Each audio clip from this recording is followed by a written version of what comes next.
tasted like those cigarettes, staring at the moon.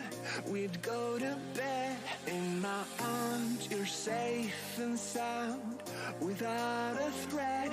And I can't wait to see what happens next. How far can we get if we sail a little bit high, a little bit low? How far can we get if we sail a little bit high, a little bit low? We're still a little bit young, but I'm all in. We're still a little bit dumb, but I'm all in.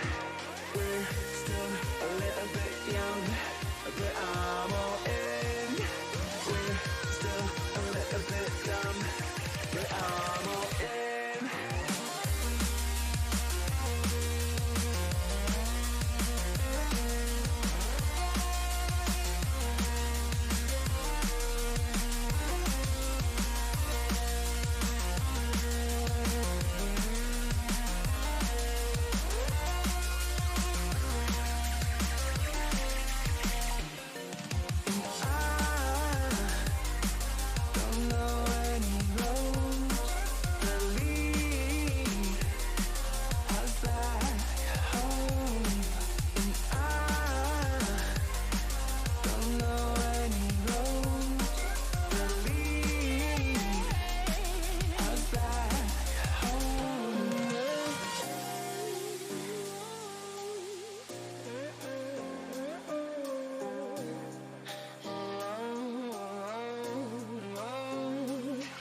Our lips, they tasted like those cigarettes, staring at the moon. We'd go to bed in my arms, you're safe and sound without a threat. And I can't wait to see what happens next. How far can we get if we sail a little bit high, a little bit low? How far can we get if we sail a little bit high, a little bit low? We're still a little bit young, but I'm all in. We're still a little bit dumb, but I'm all in. We're still a little bit young, but I'm all in. We're still a little bit dumb, but I'm all in.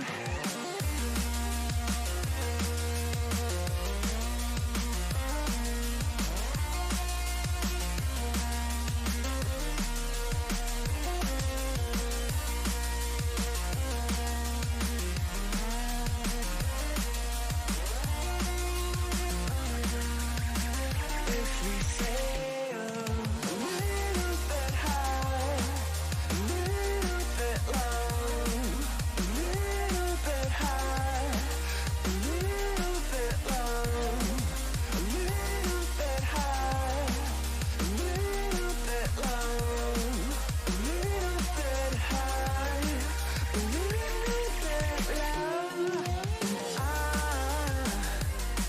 I don't know any road that lead us back home, and I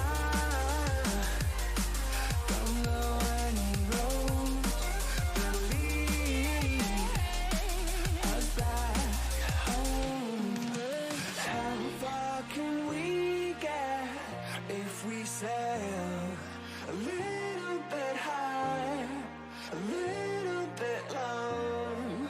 I need us to be a little bit high, a little bit low, completely alone.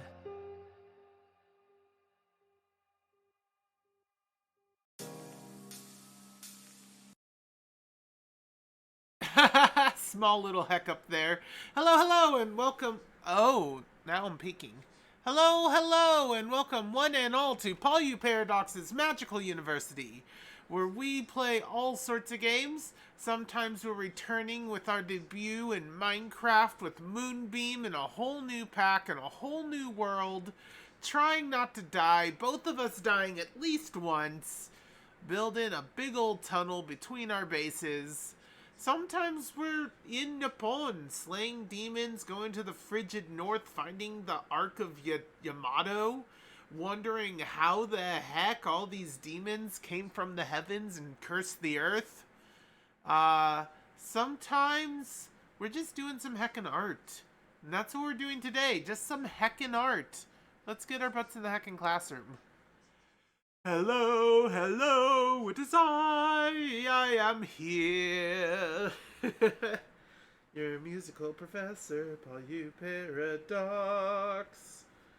Though, I don't know if I want to bill myself as a musical professor, considering I don't necessarily sing well, no, that's almost a lie, isn't it? I sing quite a bit.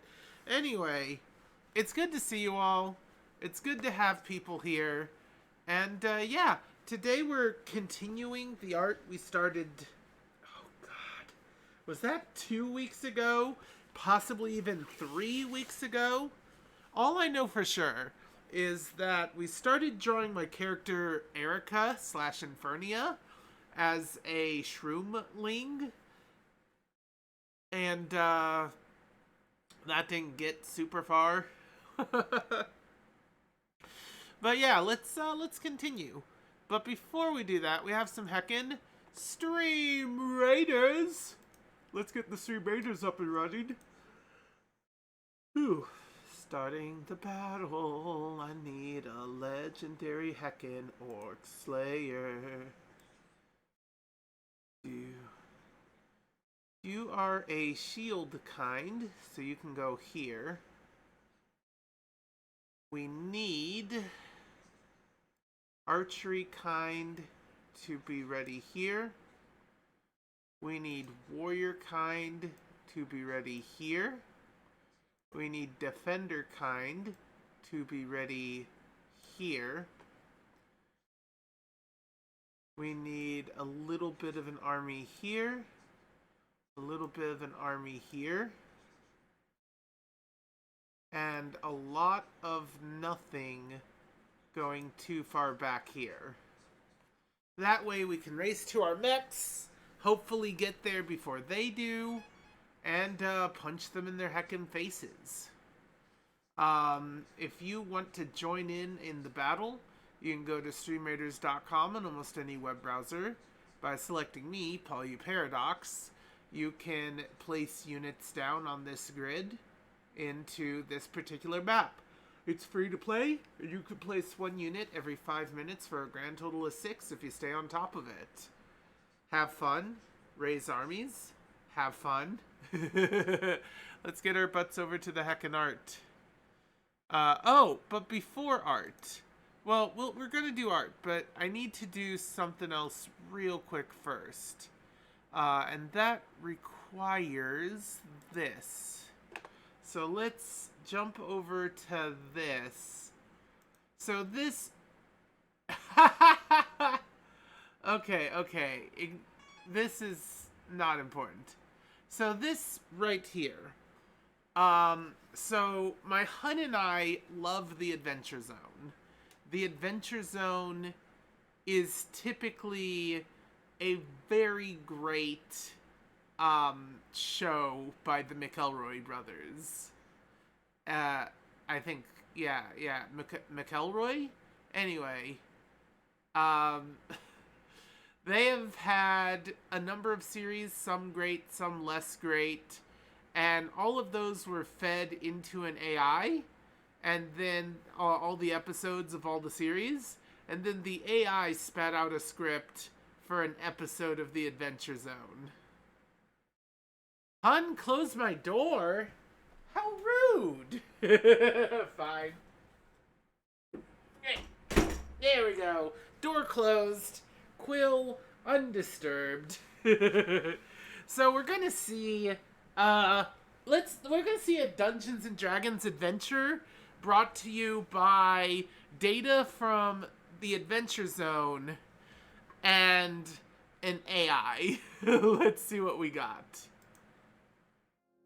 Previously, on the Adventure Zone Living Tree, you're all on a boat in the forest and you run into some goblins. They are all wearing weird helmets with their faces painted on. This seems scary at first. We don't mean you any harm. We just want some honey from your hive. I show them the honey by, like, taking it out. We're not okay with that. Okay, well, if you want some honey, here it is. You talk to them and they say they didn't mean you any harm, and they take you to their giant ship on the ocean with a big sun in the middle, and it is just really cool looking. Okay, great. I use the magic of horse magic to ride my new pet across the sea on a magical time horse. I am King Triton. This is my queen, Queen Selene.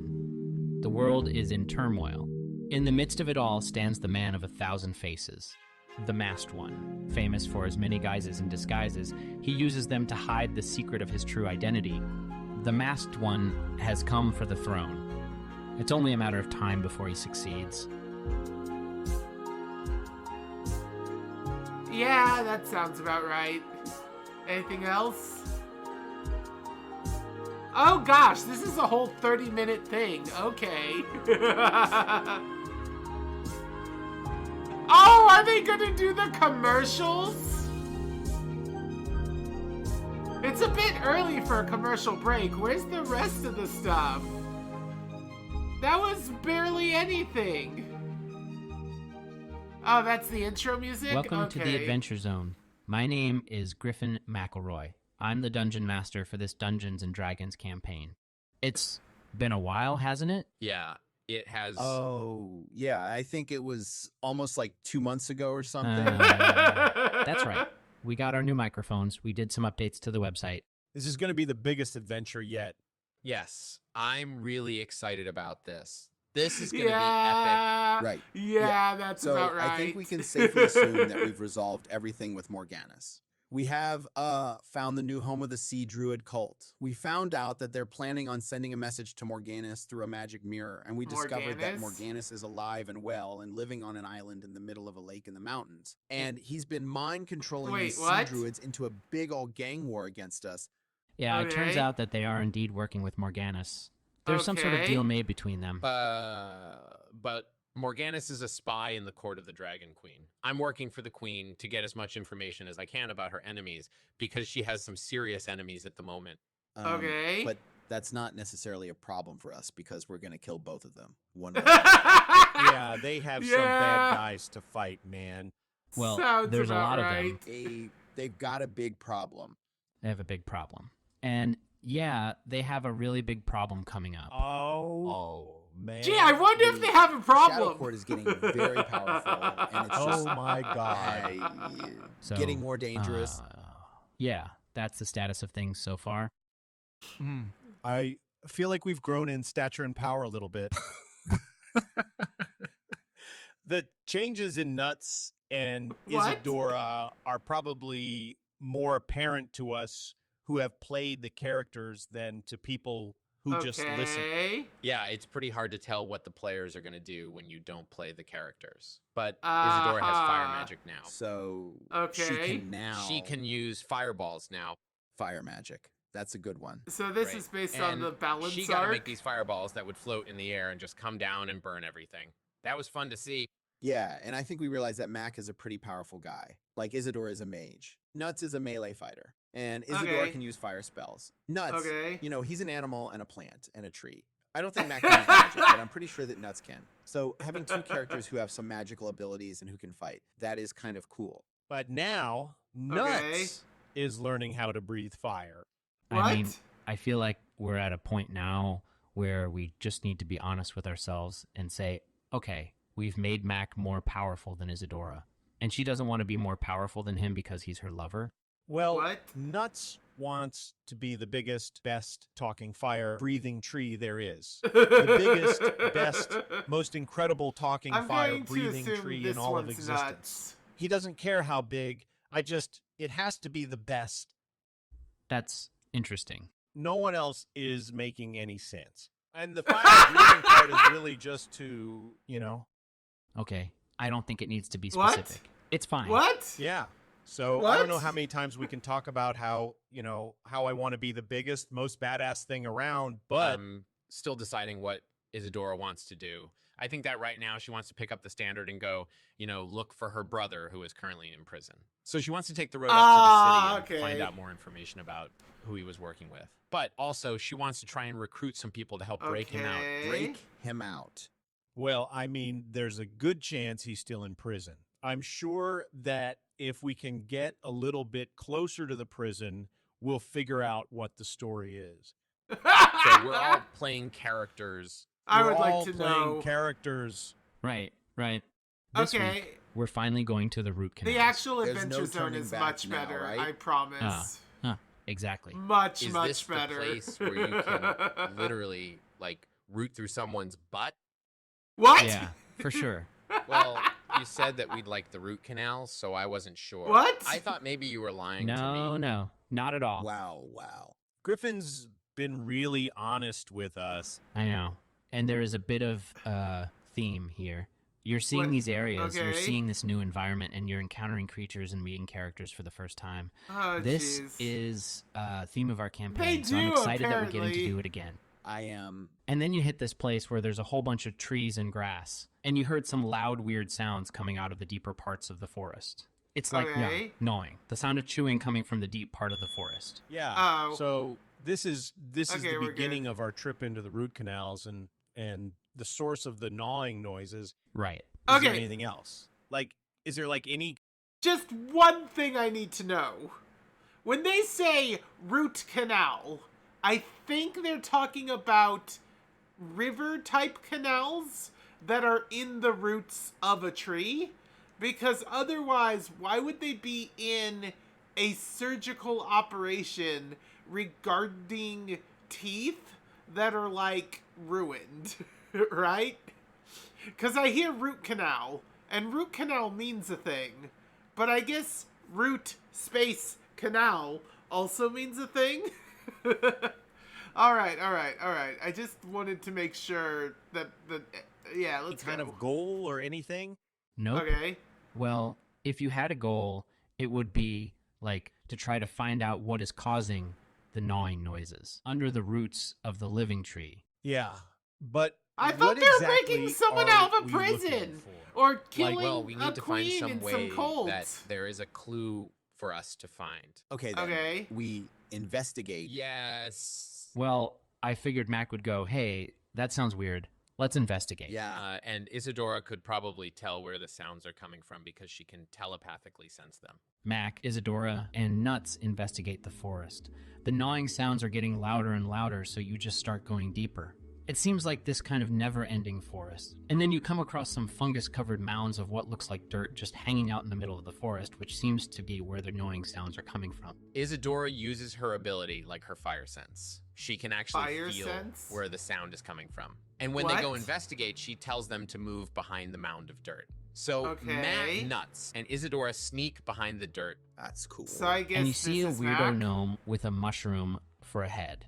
Yeah. Okay. Is this like a mushroom man? Yes, the mushroom man. He's got the gnome body, and then he's got this giant mushroom head. It's like That's the actually opposite fitting. of the fungus-covered mound of dirt. Yeah, exactly. It is. And he's wearing this little tiny leather It is outfit, so definitely the it's name hard to that tell what he Justin looks would like. come up with. He looks kind of like, I don't know, a little baby that's been left in the bath too long. What? Mac just tells the Mushroom Man that there's a big event tonight and they're invited to be part of it. Wait, Oh what? my gosh. Since when? This is my favorite moment of this entire campaign. Can we What? go too? Yeah, they do say Mac that a lot. is like, yeah, we just left this village. I've got these weird friends Just with the whole. they're my cousins. I love this section. They're probably parts. all crazy. I don't know if you're gonna eat us or kill us, but we should definitely have a party and have a good time. Yeah, he just kind of runs. You just hear the crunch of feet in leaves and the sounds of him running past you. All right, all right. And then he goes down sure. this dirt path, which splits off in a bunch of different directions. All we right. should catch him. I think he wants to come to the party. Isadora goes out and she grabs him by So they're solving a gnawing mystery. They're planning a party. They're overthrowing both the queen and the cult master by being spies in both. And they're busting someone out of jail, apparently.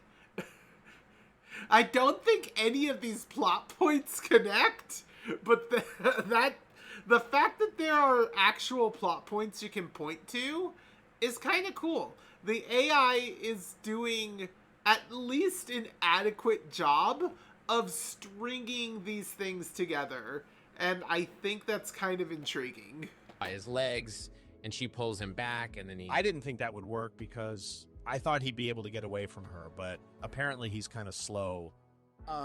Just thinking, what if, like, Isadora can use fire, right? Like, that's why she's Okay. there. So it's kind Okay. of interesting for me to think maybe she'll try to, you know, set him on fire. What? And I'm No. already laughing at that idea. You would like to see that, wouldn't you?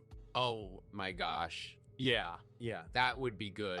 Well, what else are we gonna do? Okay, I cast a fireball on the mushroom man. Mac, stop her. Stop her. I cast a Mac, fireball. don't let her. Nuts. You don't want to be captured, right? You're a paladin. You're trying to save people. Oh, come on, man. Well, so the Mushroom Man just dies. He's dead. Oh no! No? Isadora is like, oh my god, I killed him. She's a little embarrassed. But she kind of goes, okay, what are we supposed to do now? Should we leave? Is that what we should do? No, we can't just leave him here because We have to loot Okay. him. Mac. Well, We there's have no to treasure loot here. him. He's dead, but you might find something on his body.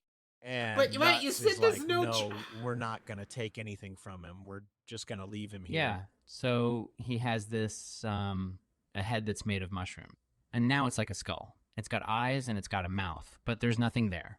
Okay. It's all like spongy stuff. Well, it's not like his actual body is made of mushrooms. You know, like a mushroom man. You don't even know if that's true. Gonna go with my gut, okay? Yes. Go with your gut.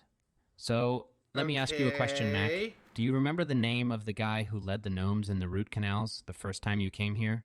Uh-huh. No. But I remember he had a name. I think it was something Nomi. He was kind of a jerk. He was a little bit rude, right? He was. He was also a little bit of a wise ass. Yeah, like there was one time where he was just like, "Hey, thanks for saving me. If you're ever in the forest, you can stay with me for a and while." we just kind of thought that was really weird. Like, what do you even say back to someone who says something like that? Okay. So Thank you? This is where the gnomes come up and Sure, say, maybe. hey, we have a ton of food and booze. You guys can come in here and eat and drink and make fun of us for being so poor and sad. Well, What? so no, because this is him. This is the same guy. Anyway, you killed the Mushroom Man. He was like their leader. There are a lot of villagers. You killed their leader, and now they're going to come after you with spears. Uh-oh. Well, that That's makes their own sense. I dang knew that he wasn't fault. just like a random dude off the street. Right. Exactly. Yeah. You actually met him back in the deep dark abyss when you first went to the Underdark, and they were in the labyrinth, and they were in the ruins where That the would have spider been an lady important lived. thing to It was bring the same up, gnome that DM. told you to come down here in the first place. The next time you see the gnomes, they might not be so friendly, and now that you killed the Fungus Man, they'll probably come after you. They'll take their Uh-oh. revenge. There are definitely going to be a lot of surprises for the party in the root canals. This is going to be a bit of a different situation than we've been dealing with so far. It's going to be kind of like a huge puzzle where we have to figure out our way through it. The gnomes live here. Uh, They have their own set of laws and everything like that. If you break those rules, you might get a spear in your face. Why Oof. would you stab somebody that looks like me, especially since they're like the most helpful people we've met so far? You well, killed they their might leader. stab you because you just Poor killed their Mushroom Man. boss. Yeah. That's good logic. Matt is like, okay, you know what? I'm going to do a little bit of investigating. Okay. Oh, yeah. We should definitely do that. Okay, yeah. And so let's play the This game. sounds Let's like get a the good fight going. Dumb stuff they would What do. about Wait, the what? gnawing sounds? Is that going to be something that, like, we can come back to and say, oh, let's go check those out again? Or is that just kind of the way it is? Oh, you can do that. That is just the start of the dungeon. Right. Yeah, I don't know how you're going to tell a sound. Like, I mean, is it underground? gonna assume it is because how else would it be making Well, noises? I know there are What? these types of Noises places only that happen have, underground, like, apparently. water under it, and the roots make a noise. yeah, I think so. What? And is the root canal something like this? That is the kind of place that I thought of. I thought they could go up, they could go down. There are holes and passages. And you don't know where they are going to What? lead you. Okay, and the gnawing sounds are, where are they? Okay, well, let's roll a d20. D20. Let's see what we All get. right, you rolled 21, and your success Wait. is 9. Okay. Okay, so you Okay. hear a sound coming from the other side of the door. What is it? Someone chewing on something. Someone chewing on. You can make out that there are teeth. Teeth? And you can tell that they are Yeah, sharp. of course, Sharp teeth. teeth. What Ow, ow. else? Ow. Yes. What's happening? No. We go in the door. Okay, right. So you enter this cave and you hear the sound coming from deeper down. You come across a Okay. huge cavern. And as you get closer, you see there are a bunch of little gnomes standing around who point at you and then run away. What do you think they're doing? I think they're trying to get us lost. Why would they be doing that? Probably to steal our stuff. So, what do you do next? What I do next is I cast light, Okay. and the light shines on these gnomes. The gnomes stop running Why away. do you roll and they seem for to have come from a casting couple hundred light? feet deeper. And they're all standing there in a row facing you. And they're looking at you like wide-eyed, kind of terrified, and they start making these noises. I can only describe them as kind of like how animals do. Like goats. Like, Yes. like they're bleeding out for help. Is this a Okay. gnome village or something? No. It's actually, well, the first thing you notice is that they don't have a single item of value. They look scared Okay. though. And Isadora, I think you can tell why. It's because you can sense magical auras coming off all of them. Yeah. And I don't know if that means they can Okay. use magic, but we should probably be on guard. Right.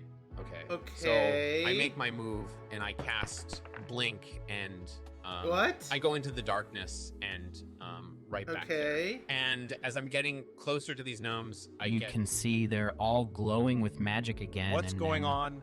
You start to notice things about these guys. They're not gnomes. These are hobgoblins under an illusion. 2 of them stand guard at the entrance while the others scour the ground. Oh, You sense that they are no! searching for something. Something What are they small, but searching not for? invisible. hobgoblins are like goblins and orcs got drunk and had a party. Sort of. Oh. Okay. I think that's a yeah. really I'm thinking we weird should cast description. spells that like slow or disable them. Like if they try to use a weapon and they have their arms bound, then they'd be unable to use it effectively. I guess. So yeah. my ability scores are 18 Constitution, 16 Charisma, 16 Intelligence, 17 Wisdom. Okay. And I'm basically the one who does most of the talking and casting. So I know that Okay. I could cast Blink on the hobgoblins to slow them down. Okay, so you can Hold cast on. blink. You've got a low Hold on. intelligence. Hold on. Disable them. Like if they try to use a weapon and they have their arms bound, Hold on, then they'd be I need to unable take a use it moment. effectively. So my ability scores are 18 Constitution, 16 Charisma, 16 Intelligence, 17 Wisdom. And I'm basically the one who does most of the talking and casting. So I know that I could cast Blink on the hobgoblins to slow them down. Okay, so you can cast blink. You've got a low intelligence, So- high so hold wisdom on. spells that like slow or disable them. Like Okay. if they try to use a weapon and they have their arms bound, then they'd be unable to use it effectively. So my ability scores are 18 Constitution, 16 Charisma, 16 Intelligence, 17 Wisdom. And I'm basically the one who does most of the talking and casting. So I know that I could cast Blink on the hobgoblins to Okay. slow them down. Okay, so you can cast blink. You've got a low intelligence, high Wait, you wouldn't cast Blink on the enemy. It doesn't slow you down. It pops you in and out of the ethereal plane. wisdom, and high charisma. Cast blink. You've got a low. Wait, low wisdom and high charisma. If anything, it's the opposite. They're all kind of the same except Constitution, which is pretty high. Low intelligence, high wisdom, and high charisma. Right. Good stats. He's a charismatic Those are good guy. stats. Yeah, that's He right. I'm a is. charming dude. You have a charisma score higher than Clint's. That's right. Okay. So Travis is a charming dude. Well, that's Okay. pretty accurate. I'd say That's a pretty expensive spell. the thing is, I only Blinkers? have about 7 seconds worth of magical energy in my reserve. What? So I use it pretty quickly, and I can feel myself getting weaker. So now I'm starting to get pretty Okay. nervous. So then Nuts gets the idea to do his little magic trick. He grabs the hobgoblins that were coming right for us, and then he turns into this big, giant walking tree with tons of legs and starts running through the cave and starts kicking these hobgoblins back into the cave. Mac knows What? he needs to do Okay. something, so he turns and runs out of the cave. And this What? is where Nuts gets his chance. He rushes out and uses his tree magic Okay. to create a huge trident that launches What? right at one of the hobgoblins. Nuts Okay. has 3 branches sprouting from his top, and he's What? holding some sort of trident. One of the branches Okay. breaks off from the trunk, crashing into one of the hobgoblins, Okay. sending it tumbling away into the grass. Okay, Mac is Okay. being chased by the hobgoblins. We see them closing in on Mac. They are gaining speed, but Mac gets Okay. cornered against the edge of a cliff. We see a gigantic tree trunk standing between Mac and the hobgoblins. It's Nuts. And then the rest of the hobgoblins take off after him and surround Nuts, so there's no escaping Okay. for him. Then the hobgoblins attack. Hey, wait, don't kill me. I'm trying to kill you guys here. I'm What? gonna set them on fire by breathing fire. Don't kill me! I'm the trying to hobgoblins kill fly you up in the here. air, their clothing still glowing from the Excuse fire Mac me? used to burn them. The hobgoblins burn up from the fire and are defeated. Mac's spell had worked. Mac runs past the other players. Okay. The others can What? see how happy he is. But he isn't the only one. Everyone knows that Mac is the most powerful player in the group now, which makes him What? very important. And then we will go to our commercial break. Yeah, okay. So if this is simulating the whole This thing, week's it's sponsor is Raytheon. Thank you, Raytheon. Raytheon? Thank you, Raytheon. And What? I have to say, that's really... That's not true. Yeah, you know what? What? It is. There's What? a lot of Raytheon going on. Yes. What? There is. So the one is the missile, and the What? The other is the drone. Oh my goodness. Okay. Oh no, it is the drone. Sorry, I just got excited for a second, but it's the drone. We were all like, "What are they What? launching? Is it some new weapon? Are we in trouble?" Yeah, it is. It is not a weapon.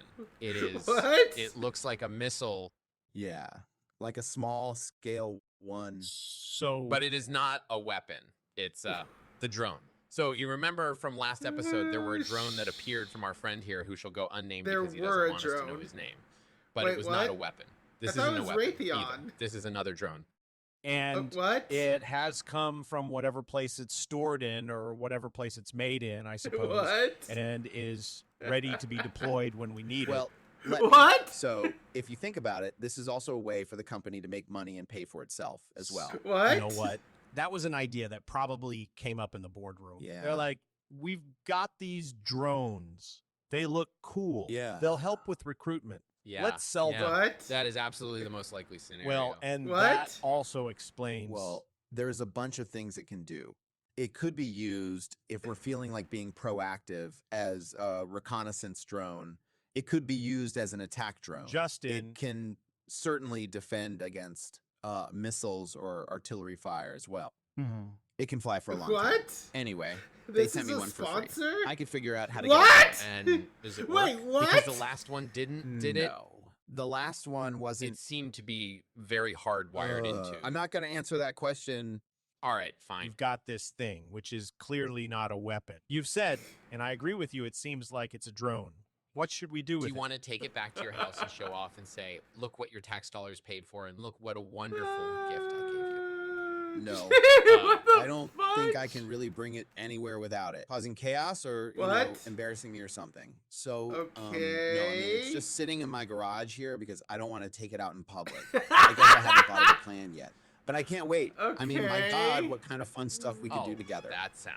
that is brilliant. Okay, sure. Okay. Anyway, that's the end of the ad. That doesn't Visit sound Raytheon like a at typical Raytheon.com and What's use offer code Raytheon? BK to get you 10% off your first purchase. BK.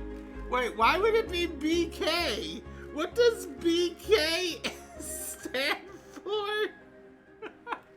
Okay, so Mac is standing on the cliff, and he spies Okay. a body lying at the bottom of the cliff. Okay. That's a body. Oh, wow. You see Wow. a body. You can see the ledge. It looks like he's fallen into a pit, or maybe a sinkhole, or maybe just fallen into a hole in the ground. Oh, my gosh. I cast a hole in the levitate, ground, which a is hole in an the ground, or a 8th hole in the level ground? I spell wonder that allows me which. to float in the air. Wait, and levitate when you is levitate 8th over, level? you can see the Since body. when? What does the body look like? Well, first off, it's A guy? a guy. All right, we all know what a guy looks like. It's a guy. He's got dark blue robes. You'll be able to see him, but he's not. I mean, he's kind of blurred out. You can't see his face. But there's something really wrong with the body. It looks, I don't know, kind of milted. what do you mean? What do you Milted? mean? It doesn't Yeah, look what's right. I'm milted? gonna assume that you mean this guy was just alive and well, and then he fell into a hole, That's and yeah. then he melted. He looks like What happened to his melted. legs? he's got a massive wound in his legs. Mama, He looks, I don't know. He looks like someone just took a spell to him and he exploded. so I was thinking that I could use my ability to create constructs to have a look around. Like, I could What? create a construct out of nothing. I like that. Okay. What? So what did you want to make? What sort of thing do we need? Well, I thought I might just create something small that I can send to look around. It could just be like a plant or a bug. Spy. That sounds great. A spy. Awesome. The root canals are just all covered in trees and stuff. So what if you made a bee? Like a really big bee? Yeah, that's what I was Okay. thinking. Bees. They're real good Okay. at buzzing around. Yeah, you could have a lot of them and then like make them go buzz. What if we had them attack the hobgoblins in their sleep? Yeah. So they would wake up and first thing they'd see is a bunch of bees crawling in their bed. Then they would just go fuck and die instantly. What? I mean, actually, I remember when we had the big fight with the worm tree. You thought, well, this is kind of a good idea. And you made a bunch of bees and you made a really great big bomb out of the bees. It was amazing. What? That was fun. So Bee bomb? you're gonna, Excuse me? you want to make some bees. How many do you make? I'll make 100 of them and send. I don't know of any spell that lets you make 100 bees and then fuse them into a bomb. I don't. Anyway, we're gonna jump into Stream Raiders for a little bit. System config has sent me another defender, which means we're probably screwed. I'm going to. Well, actually, all these guys look like shield guys, so I'm just gonna curse these guys here and hope and pray that our defense mech that I hope we can get saves our butts. Because if it does not, we're kind of screwed. Uh-oh. We need to get at least the defense mech. We need to get at least the... Oh, we're dead. We are just dead. There is nothing left. We had a hope. Wait. Oh, wow. Actually, that Orc Slayer is kind of... No, he's getting overrun now. He was doing fine, and then he got overrun. Well, that was fun.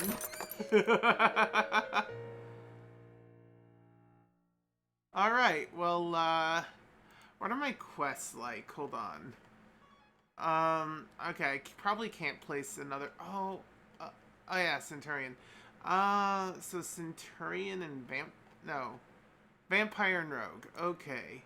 I think Vampire's a bit more rare than Rogue. Let's take a peek. I think they're both... No, Vampire's a defense, isn't it? Yeah, there it is. Yeah, you're an uncommon, whereas a Rogue is... Yeah, Rogue will recharge immediately. Vampire was a defense, I guess, so let's put you here. Oh, dear lord, so many robos. So many robos. Okay. 2 layers of defense there. 2 layers of melee there. 2 layers of defense here, I guess. 2 layers of melee here. We need to have the people who are charging into the robos have a bit of an advanced starting position, as I discovered last time when we failed horribly. So I think something like this is probably the best formation. Alright, so you can join in the battle by going to streamraiders.com on almost any web browser. You can choose me, Paul Paradox, to have access to this particular map and you play for free. Just drop a unit once every 5 minutes for a grand total of 6 if you stay on top of things. Build our armies, fight our battles, stop these hackers from actually grabbing these mechs. And yeah, we can win. It's possible. We need your help, but it's possible. But always have fun. Always have fun. Let's jump back to the mess that is this hilarious reimagining of an Adventure Zone episode. There's a lot of things from this that are kind of on point. Also, considering how much these knuckleheads bend how magic is supposed to work, you know, all of this, not all of this, but a chunk of this could be a real episode, honestly. Send them to crawl all over the hobgoblins' bodies while they're asleep. They'll wake up, see bees crawling in bed next to them, and then, of course, die. Okay, make a dexterity check. 25. Okay, so first, let's see how many bees you made. Okay, I can make 38, but it might take me an hour. That's great. I think ideally you want to have them all do exactly the same thing. Right. We can keep going through this whole area and then just leave. Well, like, you could just say, yeah, we're going to make a camp. We're going to spend the night at the edge of the woods, you know, like a nice camping trip. And we'll be there in the morning like, oh my gosh, remember the fungus guy? Oh my God. I just remembered we killed the mushroom man. Yeah, Yes, you the did. mushroom man. In a fire. Yeah, well, it was Yeah. interesting. You didn't really have anything else to do, so you just kind of let him run around, and then he ran around the forest until he died. It was almost as if he was one of Okay. the, like, an elemental in D&D. Yeah. Yeah. I guess that is a thing. It was fun to watch that unfold. What? Yeah. And you guys sit around and eat some of his mushroom stew and, like, What? drink some mushroom wine. Oh, that's Okay. good. That's real good. What's the big deal about mushroom wine? Is it like, does it make you want to kill everyone, or is it just a normal What? wine? It's totally What? like regular wine, but also your face will turn into a fungus. What? Okay, let's get a fight going. Okay, so What? your next encounter in the root canals is an ancient and powerful wizard. Yeah, so he just suddenly comes up from Okay. under the floor and he's got his eyes all swirled around and he's looking at you. You're like, oh, no way. You've seen him before. He appears behind you and he says, you can't get out of here, and you think he's going to kill you. Yeah. Sure. I'll roll a saving throw, okay? And this is how you die. No, of What? course not. No, this is the beginning of a journey. We're gonna What? fight him, and if we want to know who he is, we can find out later. Oh, What? yeah. What? The power of a tree to defend itself against the evil and corruption of the world. Okay. No, I don't need to roll because I already know who it is. He's Kringus Maw, one of the crowns, What? right? Yes, that's correct. I thought he was dead. He is a very powerful wizard, and he is going through a lot of personal stuff and has had a bit of a breakdown, so he's really not in his right mind. Wait, so when you say a little bit of, A breakdown, it's like he's having a mental health moment. and he's gonna eat our Okay. souls. Yes. Yeah, he's gonna eat our souls. With Okay. his mouth full of hobgoblins. What? Just so you know, he is not going to eat your souls. He's Oh. going to do something else with your souls. Okay. Oh, cool. So, what does he look like? So, he's got this big, like, staff that he's got, and he's got these black robes on. He's got, Okay. like, a hood. He's got a Okay. kind of goatee thing going on. Like, he's Interesting. wearing glasses. And he's What? got a really deep voice. Correct. And he's got this What? long gray hair, like, tied Okay. back into a ponytail. He's got a ponytail. And he's got this Nice. beard that looks like it's made of, like, pieces of wood Does Oh. he? Okay. I think he does. Okay, cool. He's got that. Sure. Yes. Oh, I love this guy. Yeah, What? that's. I mean, it's not like it matters. He is. What? He is an extremely powerful wizard, and he's been here for years. Okay. But since he is going through a bit of a hard time mentally, and he's kind of going crazy, he's kind of taking advantage of that. Oh, okay. Okay. I mean, we're all in the same room. You know, Nuts is in the corner. I think Max standing he? there. He's standing Okay. right in front of Kringus, Yeah. and Kringus. Kringus is looking at Interesting. Nuts, and he knows who you are. Oh, yeah. Yeah. Do we know each other? Oh, yes. I remember you. Is it okay if we sit down? Yeah, sure. So, here's the deal. You guys know this guy. Yeah. You guys recognize this guy, and he sort of came up from the floor and said, hey, it's me. Nice to see you. Yes. What? I'm gonna sit over here. So I'm gonna be sitting right here on the ground, on the floor. Okay. Because Okay. I'm a big ol' insect. What? Okay. Huge bug. And also Okay. because I don't want to talk to people. So I What? like to sit in the corner and do my own thing. And What? then sometimes I'll just feel like I'm there, but I'm not actually there. And that's basically I'm what happens when you confused go as heck. insane. I've had it happen before where I was like, oh, I'm going crazy. And I just felt like I was there, but I wasn't actually there. Yeah. You ready to what? roll? Yeah. All right. Roll your initiative. Okay. Okay. Go. Okay. Oh my gosh. Oh, no. Oh, shit. Nice job. He's dead. Wow. What? No. Okay. I'm Just- dead. Oh, yeah. Oh, no.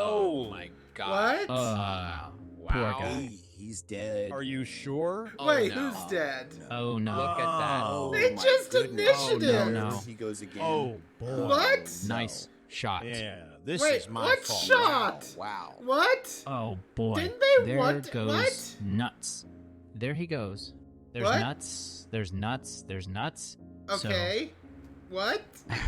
That was very bad. They didn't even cast but fire. Mac will be okay. Yeah. What? And that could be the worst thing ever or not. You know, it could be. What? Yeah, it could be. Yeah. What? Okay, so I'm gonna narrate something that happened when Nuts died. Okay. After Nuts Okay. died, his body was put into a magical coffin. Okay. The magic coffin turned him into a skeleton. What? And then the coffin was But he placed was in a a tree. tomb. And the tomb was What? closed with a Okay. huge stone boulder. Is Okay. that all? And then the boulder fell down the hill. What? Okay. Why? So Mac has lost his friend and his companion, and he's pretty bummed. Okay. But there's good Okay. news, though. Well, the rest of you are able to survive the dungeon. Okay. And 100 years later, when another adventuring group moved in, there were still a bunch of bad guys there because you didn't even What? fight them or do anything about it. Well, that was a little bit sad. Oh no! It was. Yeah. It was. Yeah, that was a little bit sad. No. I'm sorry, Justin. I'm sorry. That was too much sadness That for me. doesn't happen frequently.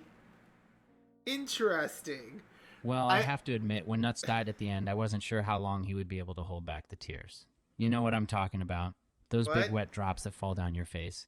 Okay. The ones that feel like they could make you cry forever if it weren't for the fact that you can wipe them away in less than 10 seconds. So, how does I this see. relate to me? You were the one who died from rolling so bad. Yeah, I'm still in shock. It's all sort of a blur. Oh my God. There are tears coming out of your eyes. You have to wipe them away. How did I get the tears to stop? They're a slippery mess, man. Look at the ceiling, then look away.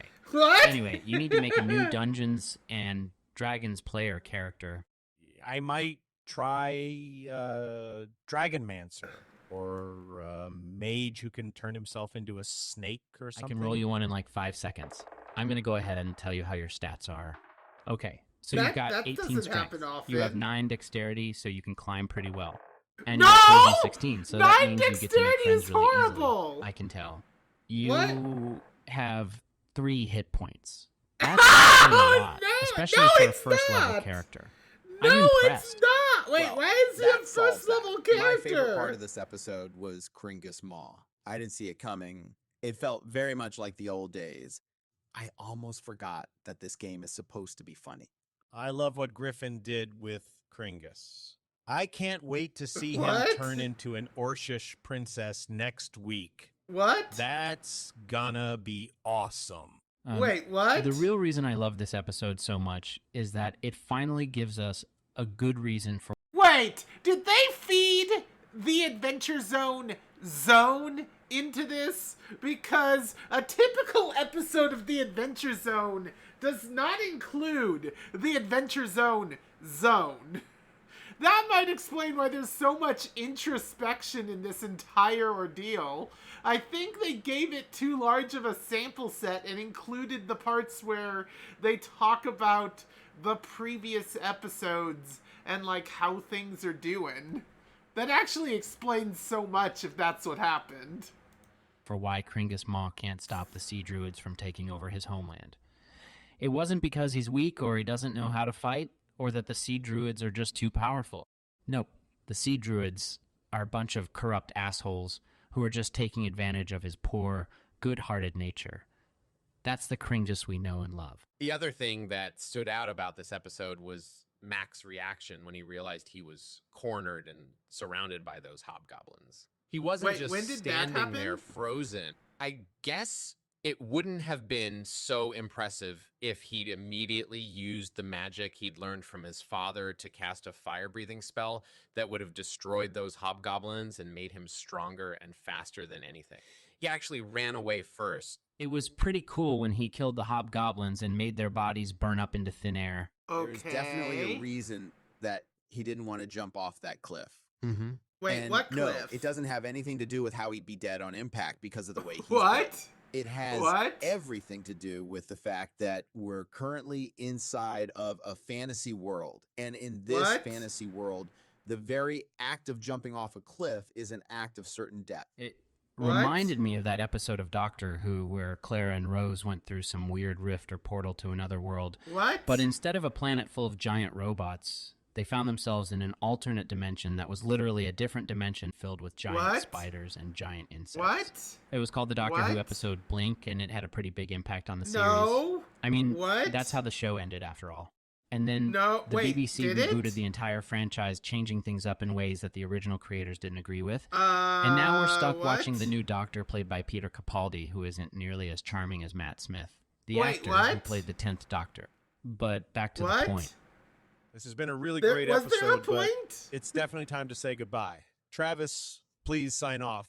And that's it for us here. You can listen to more episodes of our show on our website at RPG or on iTunes or Wait, wherever at fine podcasts are sold. RPG? And if you enjoyed it, for more information, please visit dungeonsanddungeonsshow.com. Don't What? forget to follow us on Twitter at Dungeons and Dungans and Dungeons and Dungeons and Dungeons. Our next stop is New York Comic Con, which What do means you we're mean? going to be rolling. a lot Oh, of dice okay, in that. okay. Until then, Okay, keep role playing. okay. Keep role playing. Keep having adventures, and as always, thanks for listening. Oh, and Griffin, What? can I have a hug? What?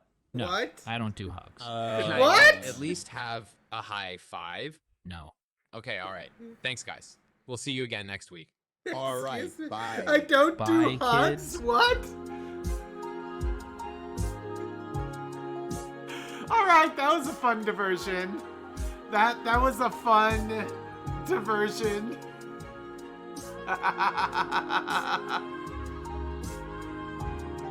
All right, all right.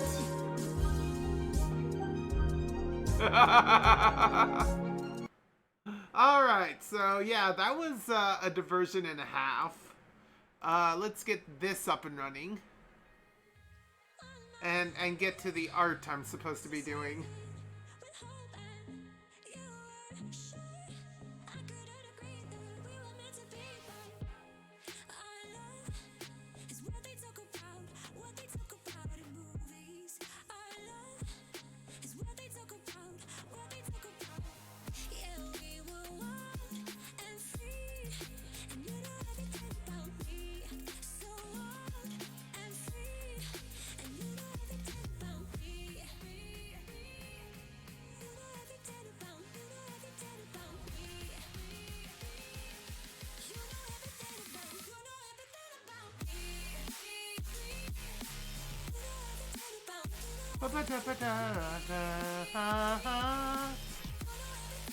I think that's a tiny bit loud still. I can't really change that by a large amount. It's probably not loud for you guys. Yeah. Alright.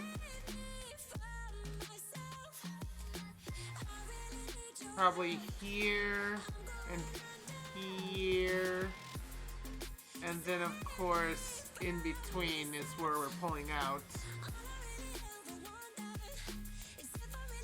This can probably be a little bit lower, and this kind of needs to be in between, like so. Probably not quite rotated that far. Here and here.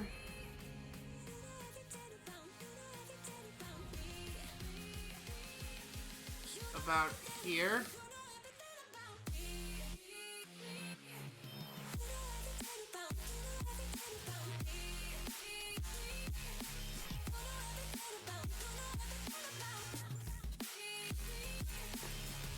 Okay, this does need to be a bit wider. These aren't supposed to be point-like particles. These are intended to be a bit rounded and bulgy. There we go.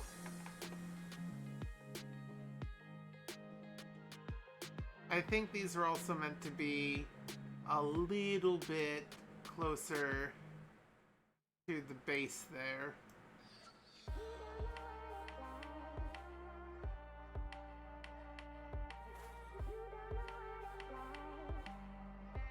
There we go. That's a bit closer to the original intention. Am I done? Hold on. Let's... Ah, I see, I see. Okay. I think that's it. Alright. So... is everything... what's next? I guess next is adjusting this one's dress.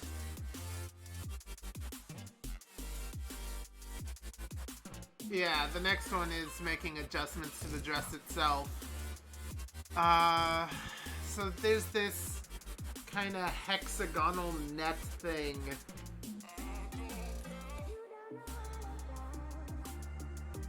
What if I made an outline and put the outline beneath the coloring layer? Yeah, I think... yeah. Yeah, makes sense. Okay, so I'm gonna need a new vector layer. I'm going to want the vector layer to be pretty low. But in... no, I want it in the folder still. I just want it lower. Okay. Alright. So let's jump over to these vector lines. I thought I made a vector layer.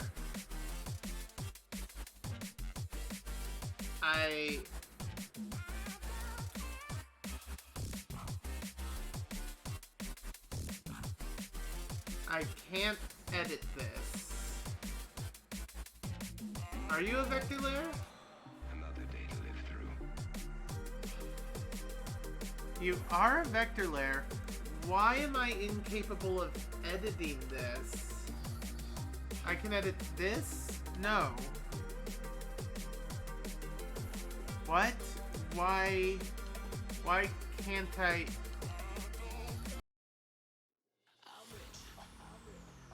Oh, wait. Oh, I see. There we go. I put it in the wrong thing entirely. That's, my bad. Okay. Really? Okay. So, real quick, let's take a moment. Yeah, that seems to be the right thickness, at least. So Erica's about this color. Actually, why don't I just sample this? Yeah, that's the color I want. Alright.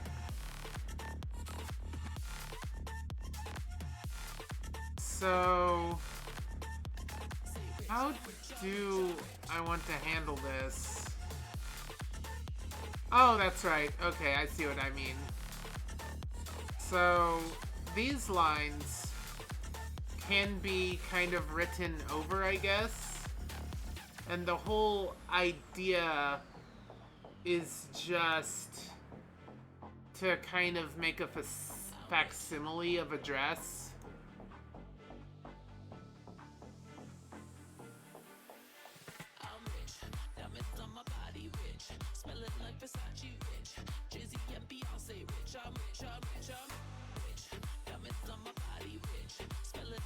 Actually, I probably could have done that in one line.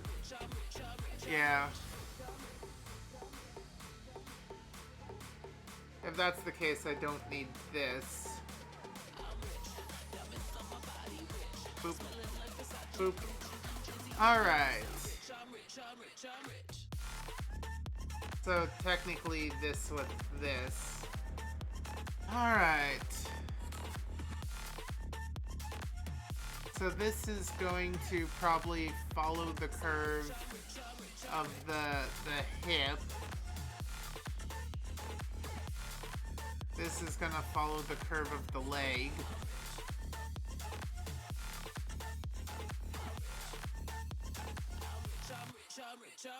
And then the same thing over here.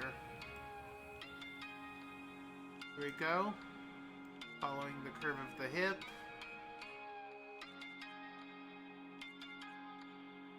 Then over here, like before, following the curve of the leg. Yeah, that seems about right. And then you are going to need a new point kind of up here. And I think... Actually...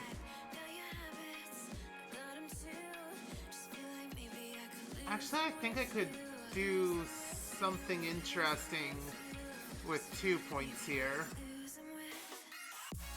No, I need 3 for this to work out.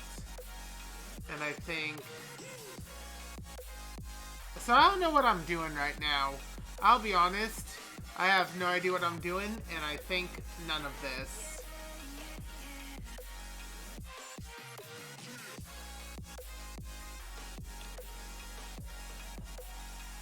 Alright.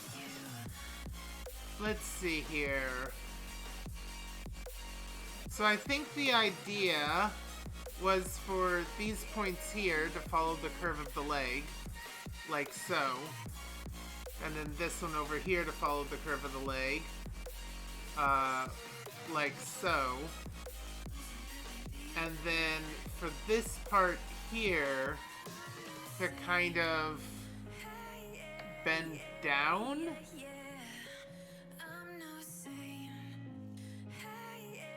Let me bring up the sketch again real quick, because I think it made sense with the sketch. You know, it didn't even make sense with the sketch.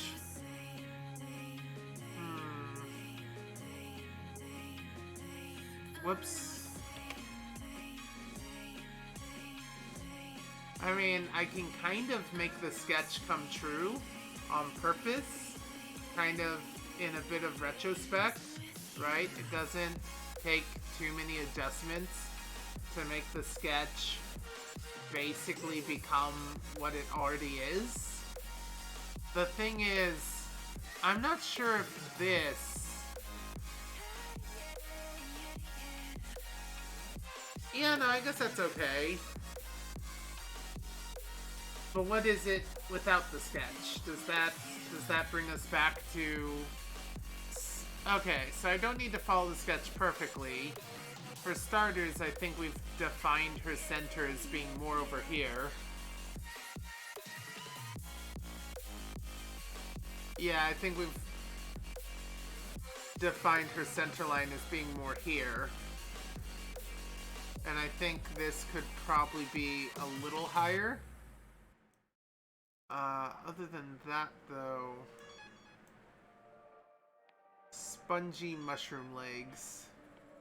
Looks like we've come to the end of the road. There's no Okay. running away now. I'd rather sleep until the storm is gone. She'd rather be shooting at me now. I know. Alright. End up in anger. And this is leg outline. Became older.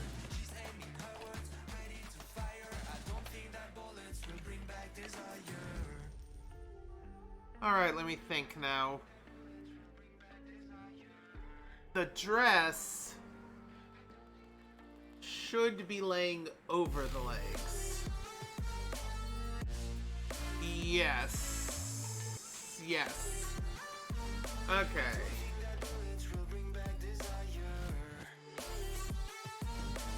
And since it kind of needs to be over the top,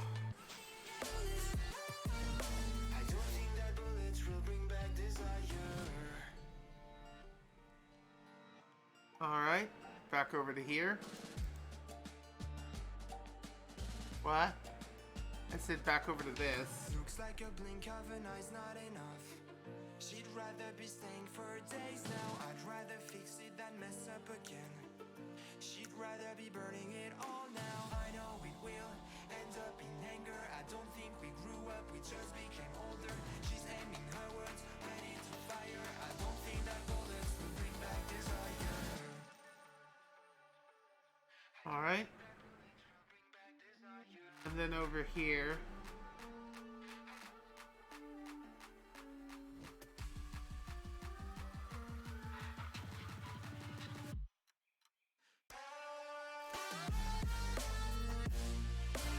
Alright. Nail. Oh! Already?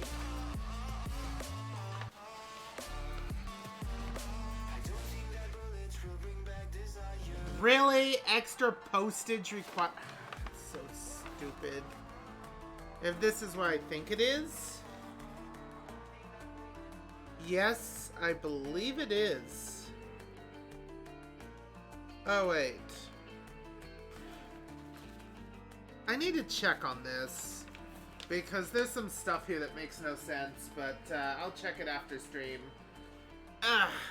Anyway. Let's see here. So when I color, it should theoretically color over this stuff. Yeah, the dress, when I color, the dress will be in between layers. And so the dress will kind of cover up the legs. And that's kind of the point. Alright. You think I'm someone to be saved, someone to clean up and tame. Okay. Some things never change, never change. Oh. And if I check over here. Look pretty on your arm once you cover up my bruises and battle scars, but it always ends the same. Oh. Can't bear the things I've had. Okay, yeah, that's fine. Okay, I'm just trying to figure out ahead of time how some things are gonna look. I guess it's time to color. Okay. So let's refer to other layers. Why can't I color? Oh, right. This goes here, actually. And this is Fire Shroom Red. Fire Shroom Orange? Yeah, let's say orange. Alright. Whoop. Whoops. Undo. So save your judgment cause you just don't Boop. know. But some Boop. things never change, never change. Oh, they say I should forgive, I'm gonna have but to change my ways. adjust. Leave my bodies. Whoa. Swear I didn't mean to Is make that them okay? fake. Swear I No, it is not. But they're so delicate and so mundane, and they keep coming like a moth to Do your I flame. raise the Some tolerance? things never change, never change. Do I lower the tolerance? You're back to make me feel again. Suffocate to make me breathe again. Lose your Huh. endless prey. Because it works just fine there. The problem is down here. I'll deal with that in a bit. Or, no, if I moved it up, it would... What? If I moved it up, it would look okay. The problem is once I lower it again... Yeah, okay, I see what's going on here. Okay, so basically I'm going to have to do that by hand because of the way I did the legs. And that's... fine. Yeah, that's fine. Anyway, let's jump over to Stream Raiders. Alright. We have a lot more people. None of them went for the lower mechs, which is going to be really annoying here in a moment. Let's give the people here more speed. And let's go. Let's hope for the best. Thank you. Well, oh. Yeah, I don't know if I can read all those out, but, thank you for your units. Alright, it's 3 robots versus 3 robots. So that's... Wait, are we about to get a 4th? Oh yeah, no, we won. We already won. Yeah, even with that robot on their side.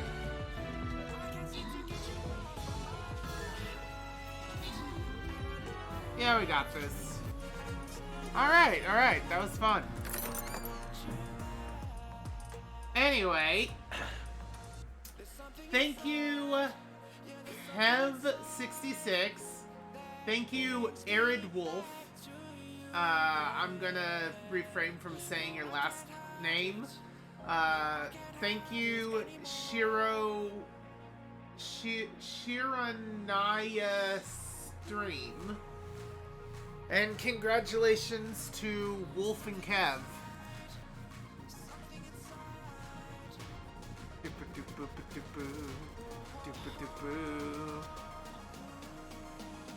Remind me of my quests again. Rogues. Vampires are probably burnt out, so rogues. Let's take a look. Yep, vampires are burned out as anticipated. Neither of you quite fit. Let's take a moment. We need some archers to get their hands on that robot.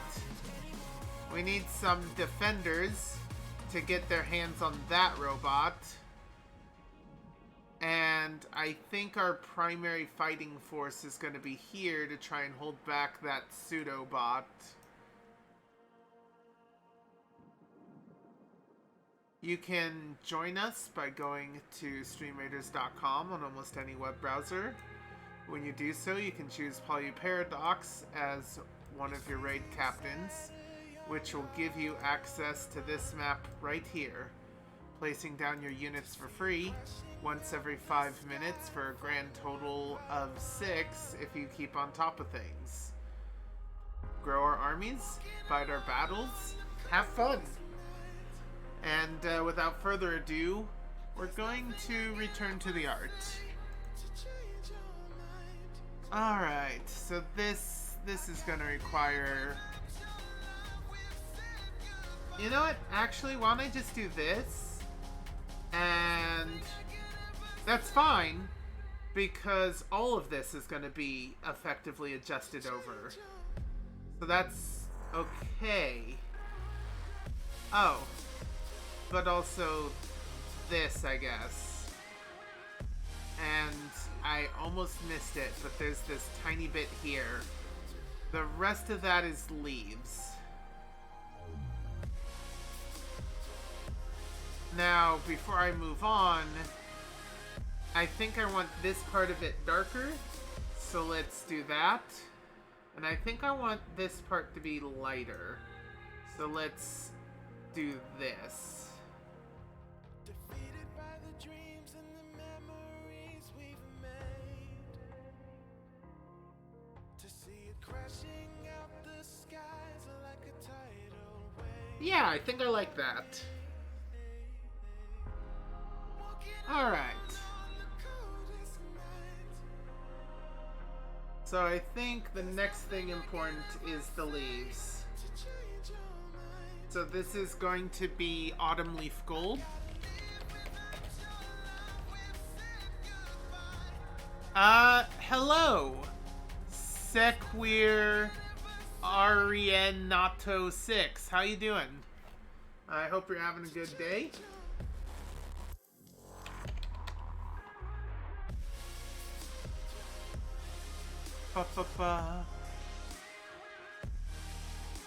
Ah, it's Portuguese. That kind of makes sense. I'm doing pretty good. Oh, that's right. I needed to put a few extra things. Anyway, if I'm going for a more autumn orange on the leaves, almost a gold, almost. Let's go with something there, I think. But yeah, I'm doing pretty good. I'm gonna take a second to look up autumn leaves so I get the color, at least some of the color profile a bit better. What am I drawing? So I have a character who kind of has two different personalities. So over here, so let me backtrack a bit more. So my DM has a race called the Shroomlings. They are tiny mushroom creatures. The Shroomlings live in this forest, and us, the adventurers, kind of took a trip to their forest and discovered them. And while we're there, they were like, we can't deal with you at your normal size. So here's a bag full of rings. Please put these on. And so we put on the rings, and it transforms us into their race. We are tiny. We look like little mushroom people. It's kind of adorable, honestly. My character's a fire genasi, and she kind of has this split personality. Erica is all soft-spoken, very polite, almost tired. She sounds like she's always perpetually a bit tired with her head in the clouds. And Infernia is referred to as the spirit of fire. She's a fire genasi. I don't know if I mentioned that. And so Infernia is just always angry, always kind of rude, loves throwing fireball everywhere. Thank you. When trouble comes around, she's like, what's the quickest path through this trouble? What's the quickest thing we can do to just squish it where it stands and not have to deal with it? And her answer almost always involves some amount of fire. And so, their physical appearance changes a little bit depending on who's driving.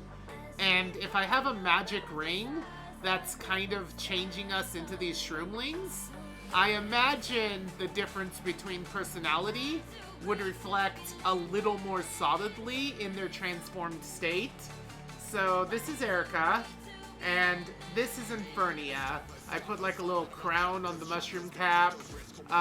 You know how some funguses have this kind of almost hexagon weave dress looking thing where it's like just this net that comes down? I was gonna do that for Erica, whereas Infernia is the kind of mushroom with like those really wide kind of red. It almost looks like they have spikes on the inside of their little mushroom leaves. And I'm using that for the dress on Infernia. So whenever the other one's driving, so to speak, their form shifts into the other one. They're using the same base. Like, for the most part, most of this is going to be the same. But there is a bit of a change. And actually, now that I think about it, I want to make a small adjustment here. Let's grab this, and then let's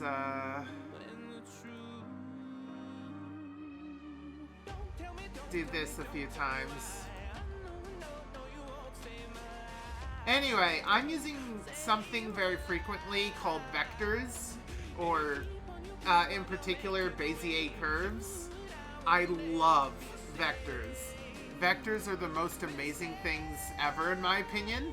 So right now I just have a whole heckload of straight lines, but that's fine because all I have to do is mess around with these points, and suddenly I have curved lines. I have curved lines that are almost precisely what I want. And actually, you'll notice the entire outline is one line. And I love doing this. I love making the thicker outline for my entire character one single line that's been vectored up. It is just my favorite thing ever. I don't know why, I just get this feeling of, yes, I did it, whenever I do it like that. There may be better ways. I don't know if there are, but this is the funnest way. At least for me. And if I'm not having fun doing art, then, like, why am I doing art? Art is an expression of who I am, and if I'm just miserably trotting along, like not even having fun with the process, then there's no point. At that point, I might as well just be doing homework. That's awesome. I'm glad you come in. I'm very much a novice artist. I am learning as I go. I have not had any classical training in art. No color theory, no whatever else you do in school when they try to teach you the correct way to art. So, you know, I'll probably make some obvious mistakes, but I'm having fun with it, and I'm learning, and I feel like that has a value to it, I'm sure. I hope so.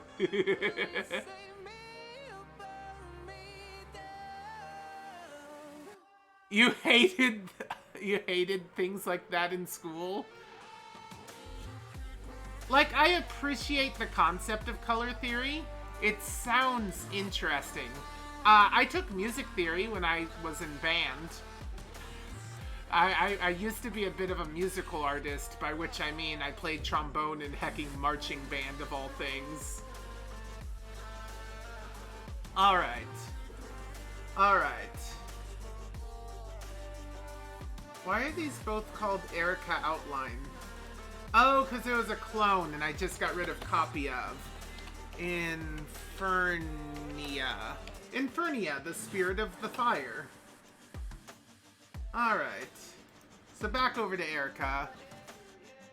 So something I did, and I'm actually pretty happy about this.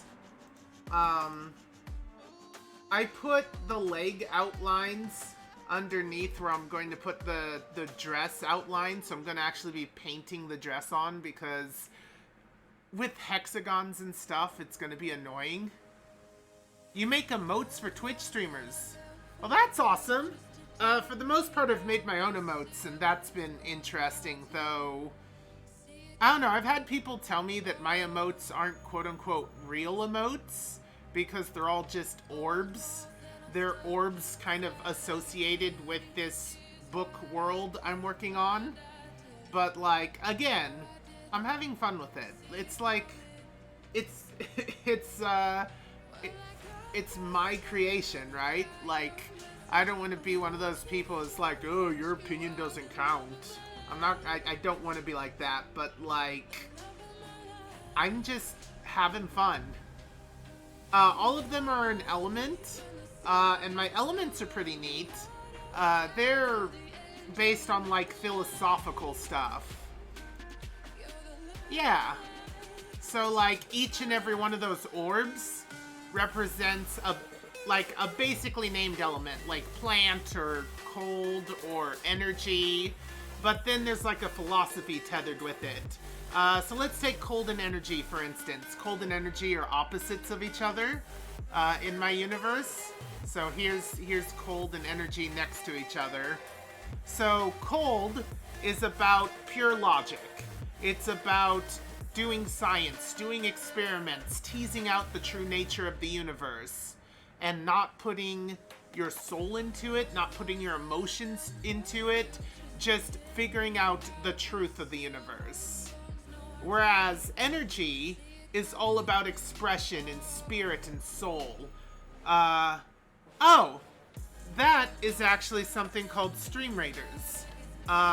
If you go here, you can go to a website where you place down units onto a battlefield, and when the timer reaches 0, I jump over and run the battle. Start a new battle, and then another 30 minutes passes. It's a fun activity for people to do in the background.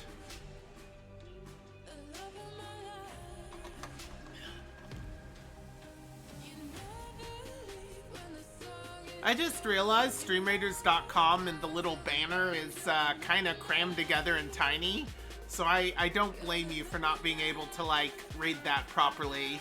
But yeah, it's just this neat little battlefield. Oh yeah, it's free to play, and it's just a fun way to put some engagement into chat while I'm doing busybody stuff, like deciding what shade the hat and the body need to be. I just realized I lost my leaf color. I also realized I lost my reference for autumn leaves. You're new to Twitch? Okay, well, welcome. I would love to say it's a great place to be. I would say the people who stream here make it a great place to be. Twitch itself is slowly becoming not that fantastic of a place, in my opinion. I don't know if I'm gonna jump, or when I'm gonna jump, or where I'm gonna jump. Because, like, YouTube is better and worse in different ways, and I just don't know. But I'm glad to be here, because my whole thing, the only thing I care about is entertaining people, trying to make people happy, and hopefully enjoying myself in the process. Whoops. That... Okay, don't click those. Those won't open up images. So this... Oh, you can't see it. Let me fix that real quick. So... Uh-oh.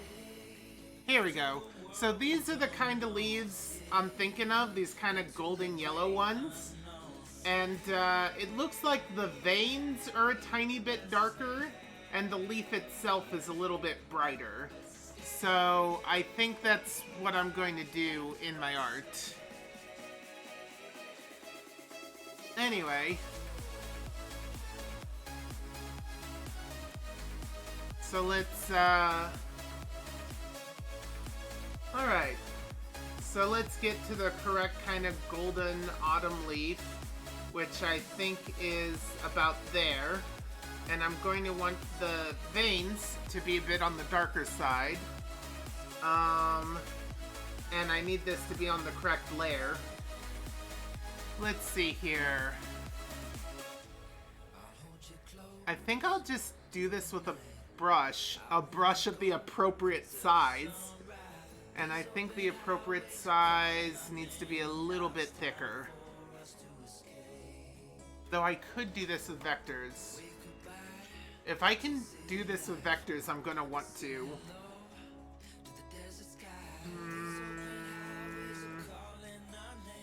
Sure. Let's create a vector layer, call it autumn leaf. Autumn leaves, veins. Alright. If I can get away with vector layers, you best believe I'm gonna find a way to do it. So there's one. I'm going to imagine the butt of this leaf being back here somewhere. I'm going to imagine the butt of this leaf being back here somewhere. Thank you for following. I imagine, well, I don't even have to imagine. The butt of this leaf is like about here somewhere. And then the butt of this leaf is about here. Alright, vector time. So this one is going to require probably a split line right about here. And then I can just pull this side down to about here. Yeah, that works out pretty well. The rest of that's fine. You probably could be just a tiny bit more centered up there. I think the quote-unquote butt of this leaf might be right here. I think I'm going to use that as a trick for both. For this, I can now split the line, and then I'm going to have to pull that one back quite a bit.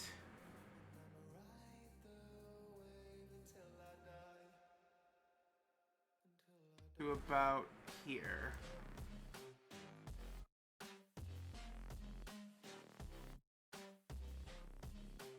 Alright.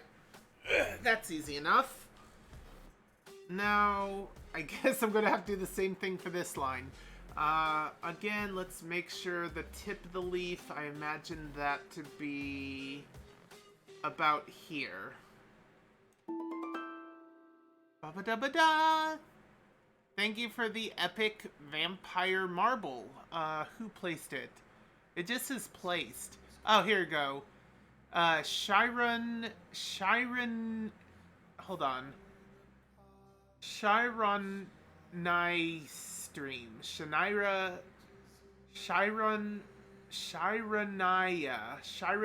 stream. Okay. I'm gonna try. I know I'm going to butcher it, but I like trying at least. It's fun to see how cool people's names are and doing my best to at least pretend that I know how to pronounce it. I hope it's not disrespectful. To me, I think I'm trying to be respectful by at least trying to do it. Like, I could just say, stupid name I don't know, and that would be, like, in my opinion, the worst way to handle that. Because it's not stupid. Every name's beautiful in its own way, and I love it.